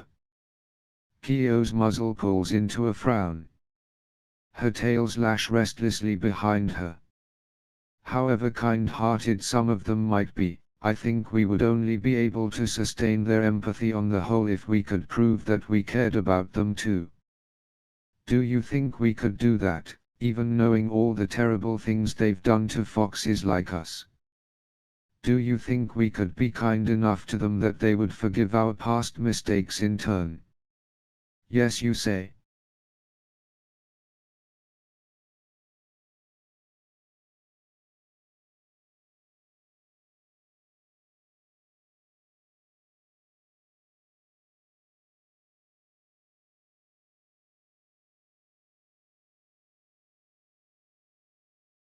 Kyo walks up to you, her tail swaying behind her. With her muzzle inches from yours, she stares deeply into your eyes. Really, Silver? Can you back that up? Are you yourself so forgiving? Are you able to be wholeheartedly kind to others without any immediate benefit to yourself, setting aside any injustices they might have done to you? Yes, you reply. You yelp in surprise as Kyo's mind magic burrows into your skull. Then the world goes dark. You feel her probing your innermost thoughts. After a few moments, you land back in your body with a thud. You stare at Kyo, wide-eyed and panting, breathless at the way she entered, evaluated, and exited your mind in a matter of seconds. Your head aches and your heart pounds. She's a master of mind manipulation magic indeed. Kyo looks at you wonderingly. Well, pull my whiskers. You were being honest after all. You are that much of a softie. You'd be willing to help even those who have hurt you. Your ears flick to the sides awkwardly, and you avert your eyes, still a bit rattled by the way she effortlessly read your mind. Then, taking a deep breath, you meet her gaze again. Yes. And I think the humans could be that way too if we give them the chance. We'd just need to approach them in an unthreatening way and try to show them exactly what they did to make you and the others so upset, to make them understand why it hurt you. If we did it in a kind but honest way and showed our own goodwill, I'm sure they would understand. Staring wistfully into the forest, she sighs. You may have something there after all, Silver, she admits. Her ears flick. Her expression is thoughtful. I'll have to tell the others about your idea. She blows a whisper of air into the velvet lining of your ear, making you jump. She chuckles. I think I like you, Kit. Farewell. With a swish of her 7 tails, she vanishes into the twilight beneath the trees. You stare at the spot where she once stood, wondering.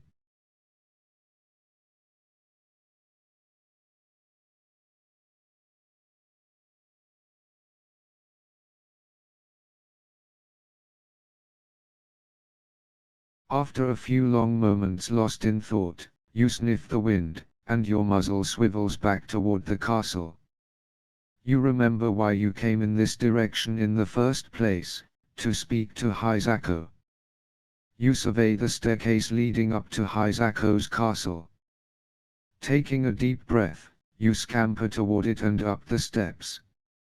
When you finally arrive at the doors to the castle and explain why you're there, the two guards on sentry duty at the top of the steps reluctantly lead you inside as two others take their place.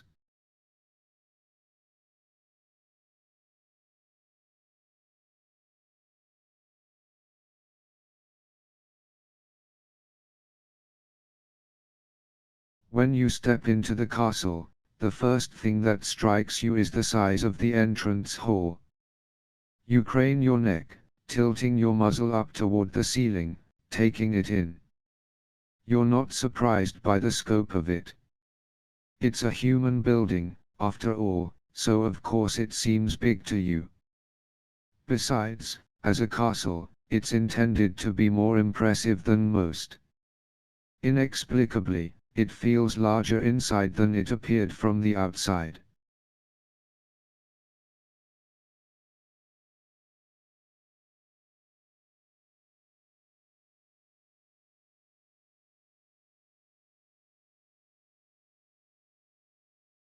Despite the sturdy utility that you noticed as you approached the castle from afar, the interior is actually quite beautiful. The hall is sparkling clean, every surface has been polished to perfection.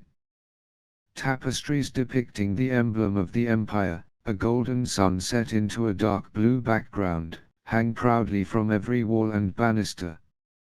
A maze of hallways leads to sliding paper doors set in wooden frames, concealing 100 mysterious rooms like the movable walls of a puzzle box.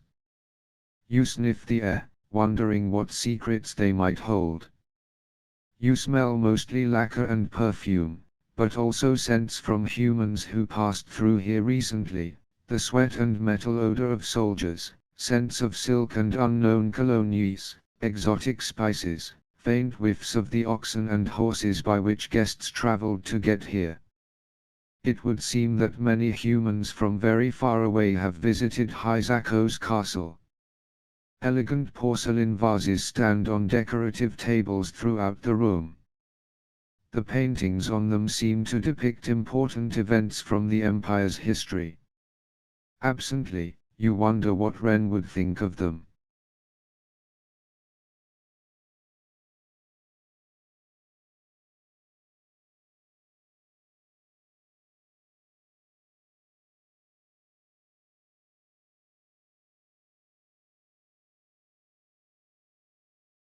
Move along, fox spirit. You turn. The two guards stand right behind you. They watch you closely, their hands on their weapons. You smell their fear and suspicion. Hisako's soldiers are clearly on edge about fox spirits right now because of Kahai and the other wild masters. As if he can hear your thoughts, the older guard speaks. You know, I always prefer to give the benefit of the doubt. Innocent until proven guilty and all. But it's hard to trust a fox spirit these days. He sighs. My old man sells pottery down at the village market. The farmer who runs the stall next to his is a very salt-of-the-earth fellow. He seems a little gruff at first, but he's really a very generous person. Always willing to go the extra mile for his friends and neighbors. Angry when folks treat their children or animals unfairly. The guard frowns at you. But he despises foxes. With a passion. You gasp. This guard's father must be the potter who was selling his wares next to Daichi in the marketplace. You bite down on the yelp that's clamoring to escape your throat.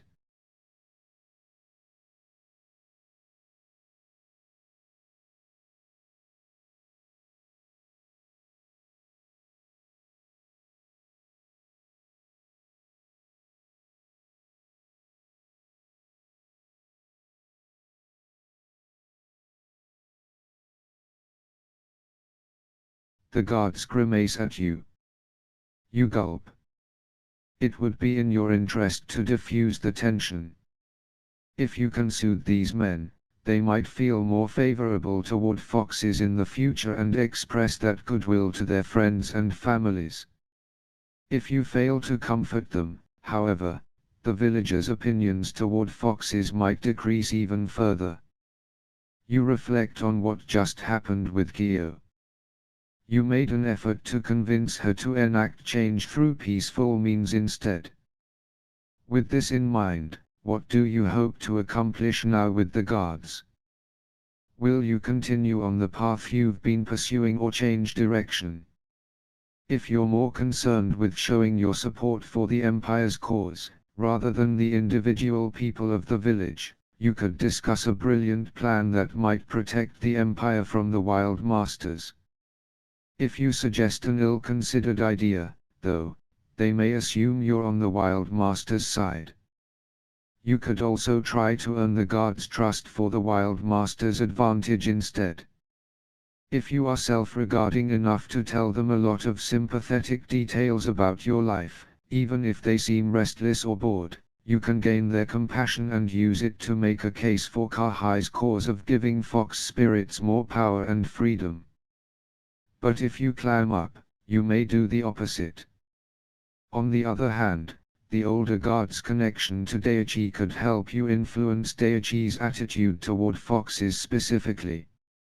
If you can endure steady eye contact with him for a long period of time, despite his suspicion, you could convince him that you are trustworthy and encourage him to share this information with Daichi.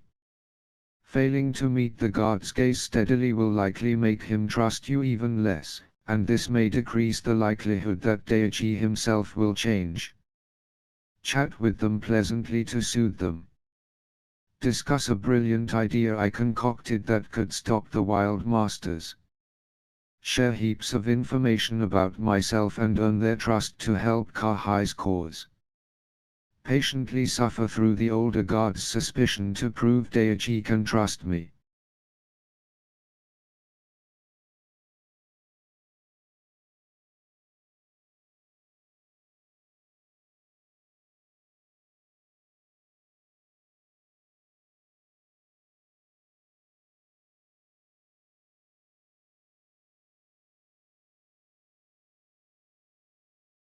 You walk farther into the castle, with the men following right behind you.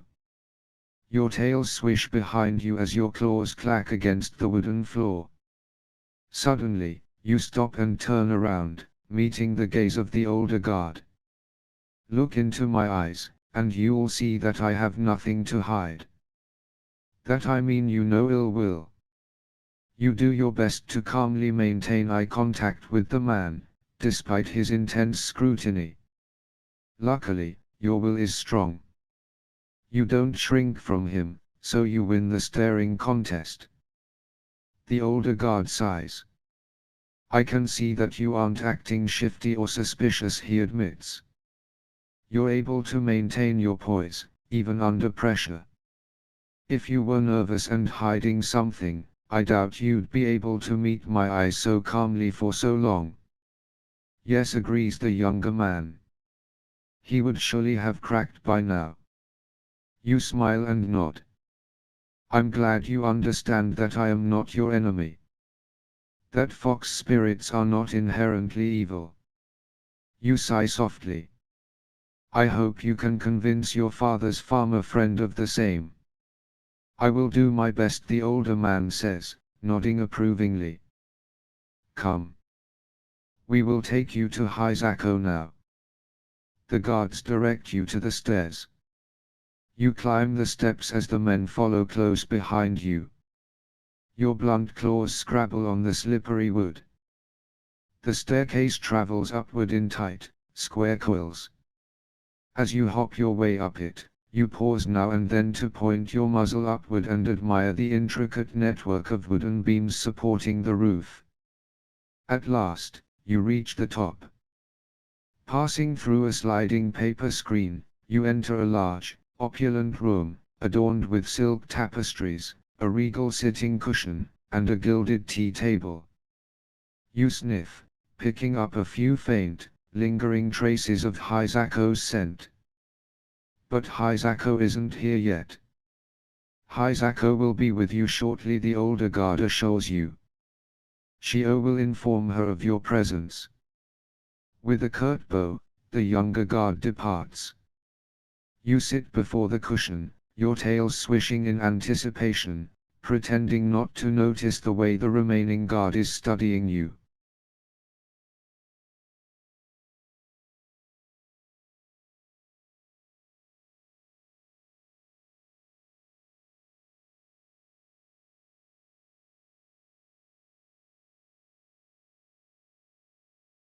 After several minutes, the paper screen slides open again.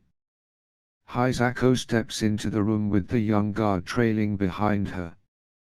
She looks different than she did when you saw her in the square. Tired. Haunted. There are shadows under her eyes. Her walk and her bearing seem less poised and confident. Yet there's still something impressive in her gaze, something sharp and impenetrable as steel. She's wearing a gown instead of her armor. Her hair is in elegant braids instead of a martial top knot. But she still carries her sword on a leather belt strapped around her waist. She glances at you as she maneuvers to the other end of the room, where she turns to face you. Silver. The acknowledgement carries no trace of emotion. Her face is impassive as she studies you. Though her hand is never far from her sword, you don't smell any fear on her. You suspect that her hand is always near her sword, no matter the circumstances. Maybe even when she sleeps. Kindly ask how she's doing. Express my admiration of her courage, from one brave soul to another. Ask for news from the capital through well-informed questions. Impress her with my strength by knocking the sword out of her guard's hand.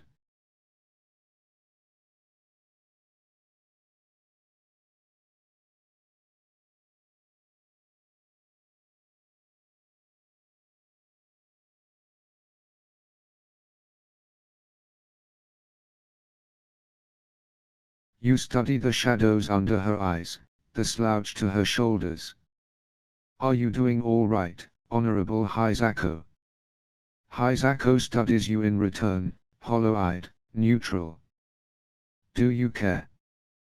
Of course I care, you yip, aghast, your tails lashing the air. Your ears pull flush against your head, and you whimper. You seem exhausted. I'm worried about you. Hisako bites her lip. Then she smiles faintly. The expression looks rather awkward on her face, as if she's ill-accustomed to using those muscles. Still, her pleasure seems genuine. I appreciate your concern, Fox Spirit. I assure you, I'm fine. You smile back at her. I'm glad to hear that. But if you ever need a confidant, I'm a very good listener. To demonstrate your point, you swivel your large, pointed ears. She laughs. I will keep that in mind. Thank you.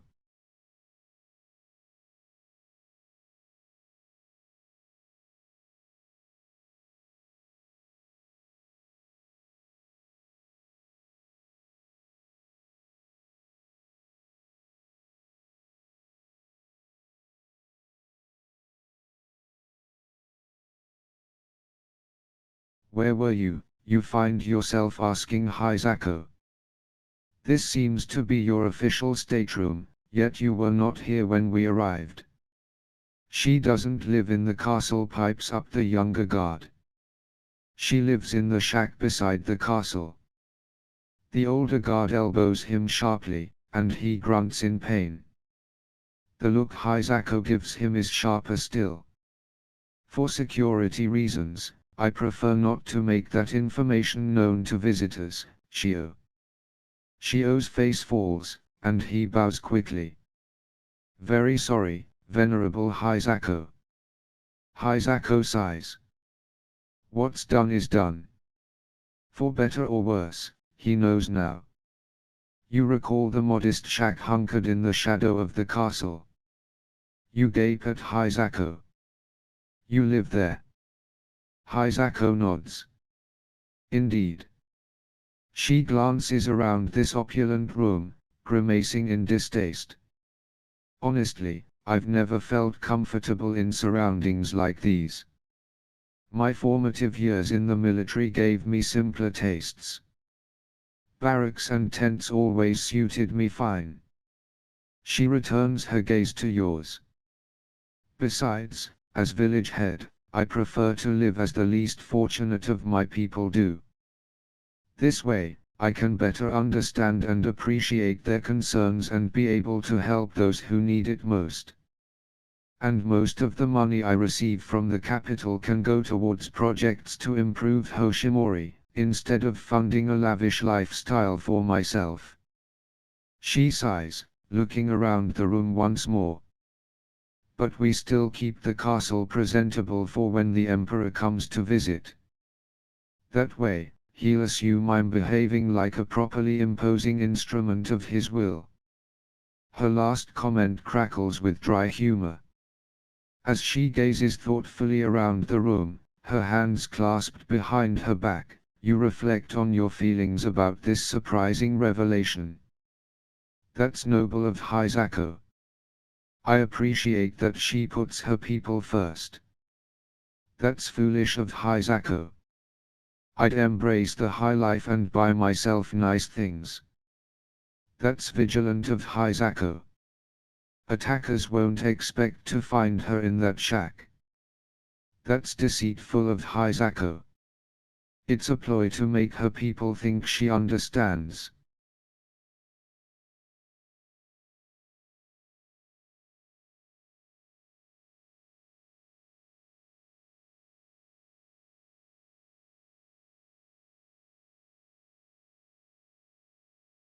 You admire Hisako's desire to connect with and assist the poorest people of Hoshimori.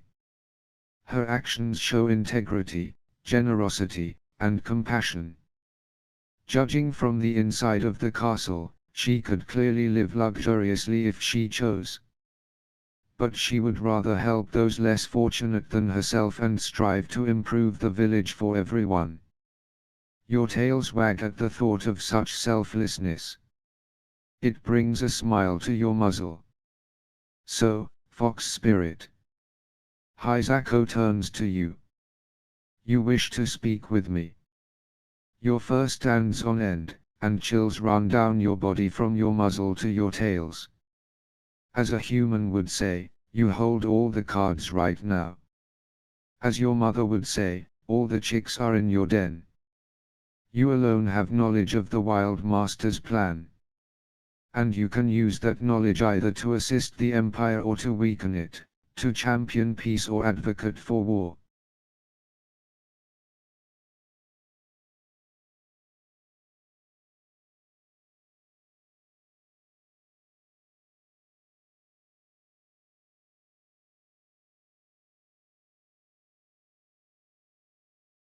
Most recently, you've dedicated your efforts toward encouraging the Wild Masters to pursue peaceful negotiations with the Empire to better the world for foxes.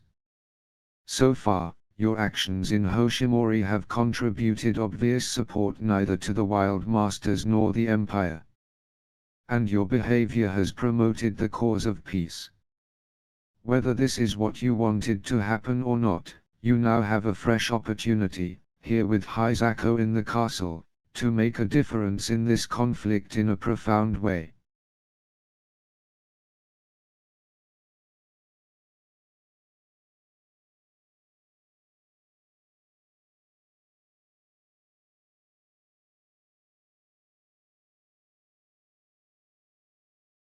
You could tell the truth about the Wild Master's plan to show your support for the Empire and give Hisako a slight advantage. Then you could use an articulate speech of well-chosen words to encourage Hisako to pursue peace, phrasing your arguments in a specific way that you expect will resonate with her. Or if you want her to fight the Wild Masters, you could use your fiery spirit to advocate that she strike first. If you're more loyal to the Wild Masters, and you don't want to give Hisako an advantage or betray their trust, you could either lie about what they told you or tell a believable half-truth. You could fib that the Wild Masters intend to come to Hoshimori the day after tomorrow, but earlier, and that they wish to ask Hisako about forming a peace treaty. This way, you could protect the Wild Masters by not exposing their current intentions, while still reinforcing the idea in Hisako's mind that forming a peace treaty with them may be possible. This could get Hisako to start negotiating with them before they plan to attack Hoshimori, which might save both parties from going to war. If you're more guarded than fork-tongued, you could tell a quiet half-truth instead of lying and let Hisako draw her own conclusions that will give the Wild Masters the upper paw in their war. In any case, you'll need to handle this in a way that plays to your strengths. Otherwise, Hisako won't be pleased with you, and she may become interested in a strategy that's the opposite of what you suggest. Tell the truth to support the Empire and advocate with exactitude for peace. Tell the truth to support the Empire and advocate that she strike first. Lie by claiming that the Wild Masters are already seeking peace talks. Carefully tell a half-truth to support the Wild Masters in their war.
Yes, Venerable One, I have something important to tell you. Hisako watches you closely. You clear your throat. The Wild Masters plan to attack Hoshimori just before sunrise the day after tomorrow. They intend to destroy the Empire. Her eyes widen. How do you know this? She asks sharply. You take a deep breath. They approached me, you confess.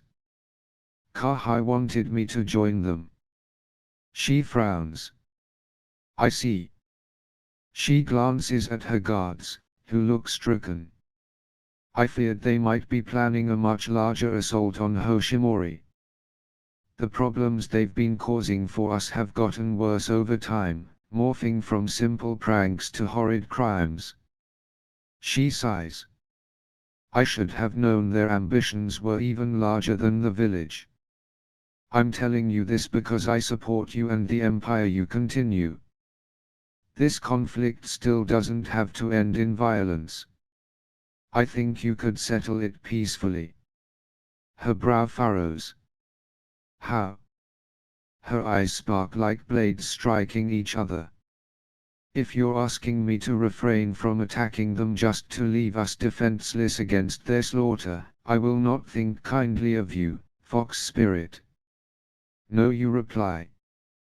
That is not what I mean at all. What I mean is exactly this, that peace is always preferable to war. Having lived through battles yourself, as you expressed during your speech in the square, you know that war is anything but romantic. It should only be used as a last resort because in every war, both sides suffer. Hisako bites her lip, her eyes glazing over with memories you can't even imagine. Your tails swish as you gauge just what to say next. I know you would only engage in combat with the Wild Masters to protect your people. But in the eyes of the Wild Masters, by taking a stand against the Empire, they hope to do the same.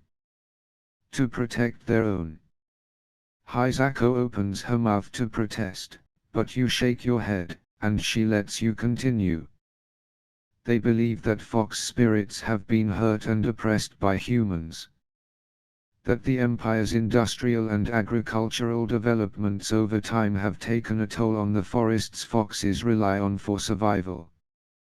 That humans kill foxes so frequently now that few foxes live long enough to acquire their magic and become fox spirits. You look up intently into her eyes. And they are not wrong. Hisako looks back at you in silence for a long time. Then she sighs. These are very well formed, incisive arguments, Silver. I see your point. The Wild Masters believe they are doing the right thing.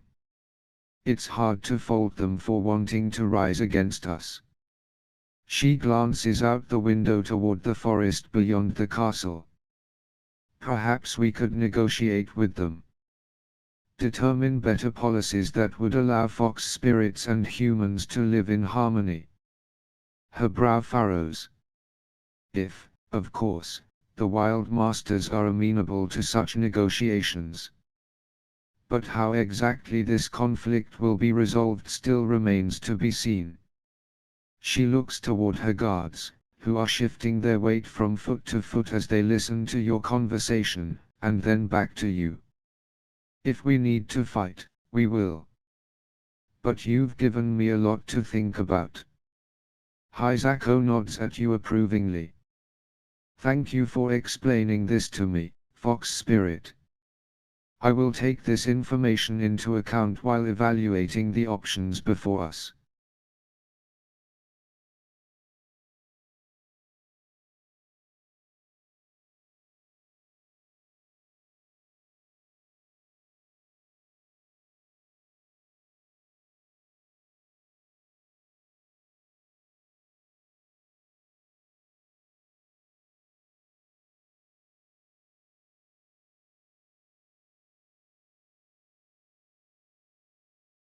Hisako gestures to the guards, and they escort you out of the castle. As they shut its doors behind you, you step blinking into the light of the setting sun. You squint against its rays, standing at the top of the stairs, looking out at the peaked rooftops of Hoshimori and the emerald treetops of the forest at its edge. A breeze runs through your fur like one of Ren's paint brushes, using flowing strokes to color you into being. Its chill invigorates you, and you shiver, inhaling deeply.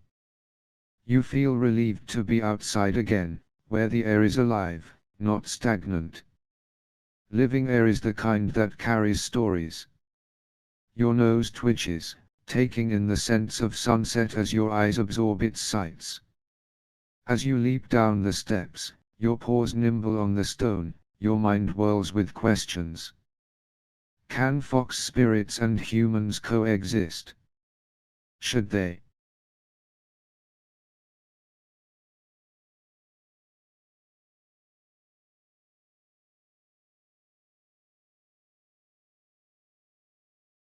As you leave the castle and night falls around you, you decide on a sudden impulse to make a risky but important trip, a visit to Daiichi's farm.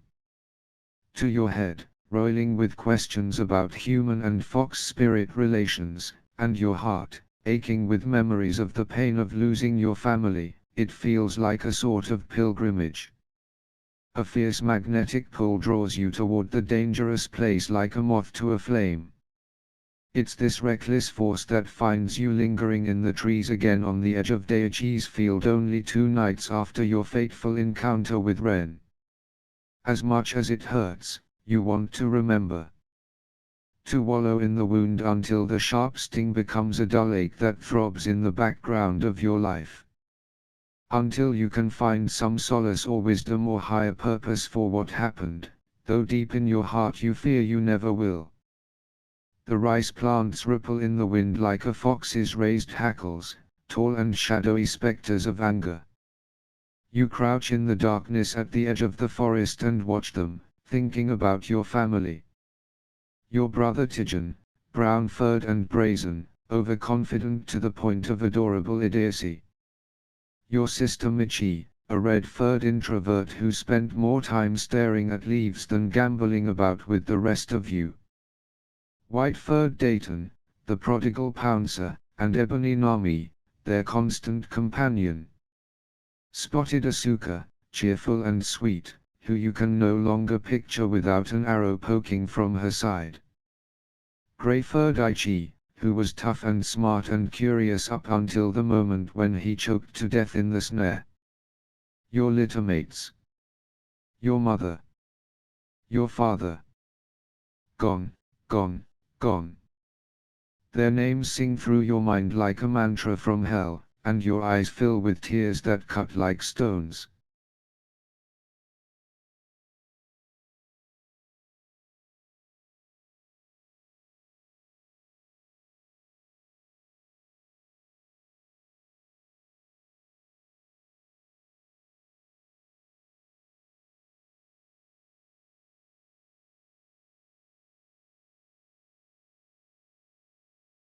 Test.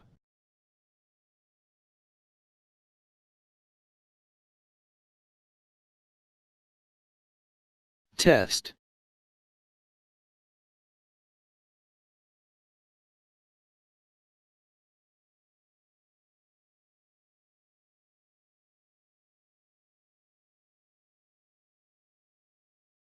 You are yanked back to the present by a rustle in the rice. Your ears perk, and you crouch lower in the shrubbery, your keen eyes watching for movement. As you sniff the wind, your stomach sinks. It's Daiichi. Daiichi doesn't see you, but you see him, carefully setting snare traps on the edges of his field. A bow is slung over his shoulder, the same bow whose arrows slew members of your family.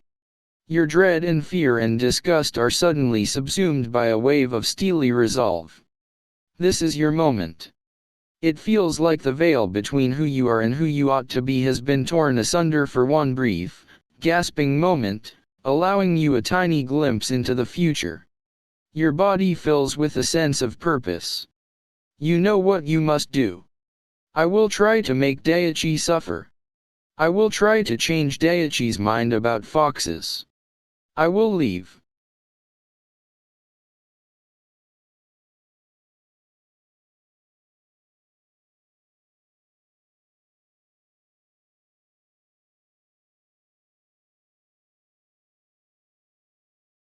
Remembering your family fills you with sorrow, but you believe that if you change the farmer's mind about foxes, such a tragedy will never happen again.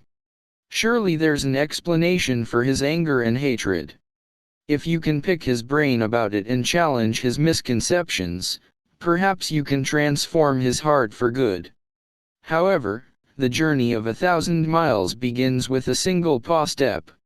What will you do to effect change, here and now? Ask the gods to encourage Daiichi to become more merciful. Brag about myself to convince Daiichi to like foxes more. Use a clever mind spell to change his thinking. Quickly talk to him before he has a chance to shoot at me.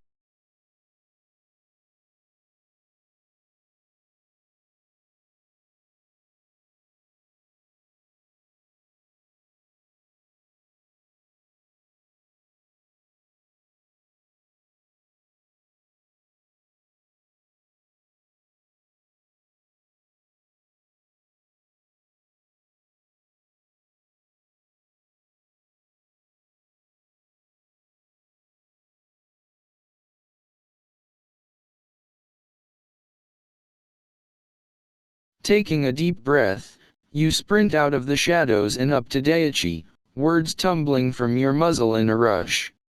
Listen, Daichi, I need to talk to you, so just hear me out, okay? Daichi's hand itches toward his quiver. Before you can continue your verbal barrage, he swiftly loads his bow. You yelp and bolt for the trees in the nick of time, narrowly avoiding his zinging arrow. After squinting into the dark wood where you disappeared for a moment, Daichi curses and continues setting his snares, looking even more determined than before. Once Daichi's snares are set, he stands and wipes his brow, breathing a sigh of relief. But it's certainly no relief to you to see all those sinister coils of wire lying in wait for unsuspecting foxes. You would like to convince him not to leave them out tonight, via a magical display, a helpful act, or some other means of getting his attention. Snap a snare with my jaws, then talk to him. Knot his snares with a well-positioned wind spell, then talk to him. Show compassion to other fox spirits, then entreat them to help me persuade Daichi. Use my worldly knowledge to teach Daichi how to plant his crops more efficiently.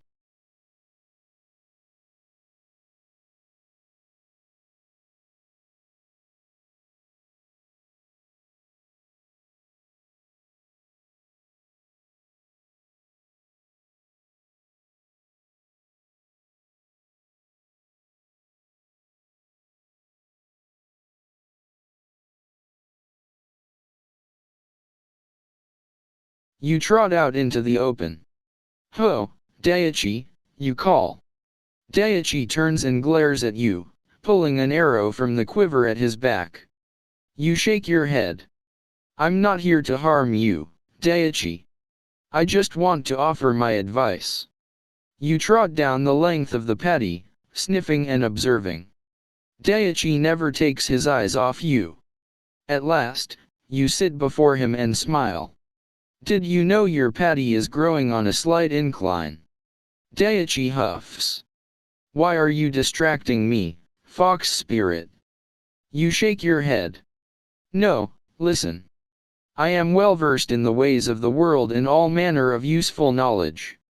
Your well is actually at the bottom of an incline, so all the water from it has to run uphill.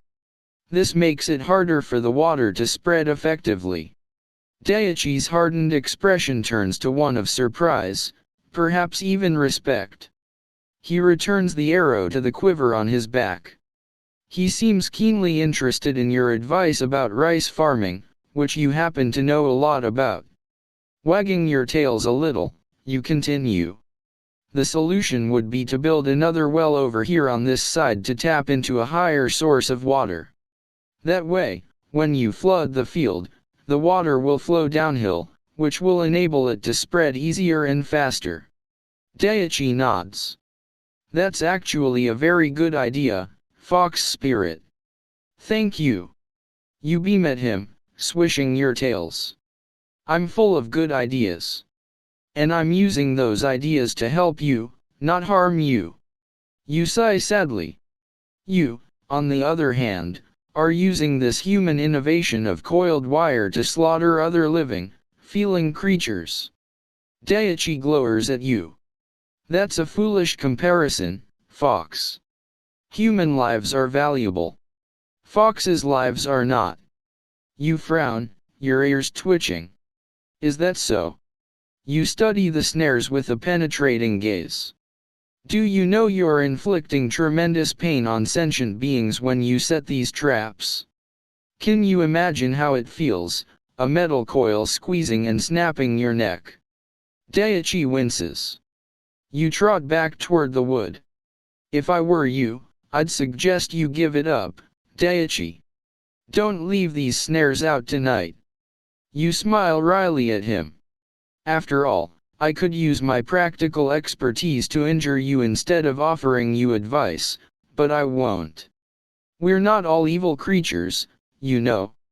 You turn and disappear into the darkness at the edge of the wood. Concealing yourself in the bushes, you wait. After a few minutes of squinting into the trees where you vanished, Daichi sighs. You watch him travel along his snare line and remove the remaining traps. You smile and wag your tails. That is a very good sign. You feel like you've done all you can now, for better or worse. Your energy spent, you lope away into the dark forest, your steps lightening in proportion to the distance you put between yourself and Daichi's farm. You think about Hisako, about Daichi, and Ren, Cho and the Wild Masters, your family. What will come of the conflict between humans and foxes in Hoshimori? And where will you be when the tension reaches its breaking point? Will you even live to see the final outcome? Your heart is troubled, so you run to escape yourself, farther and farther, allowing the forest to swallow you whole.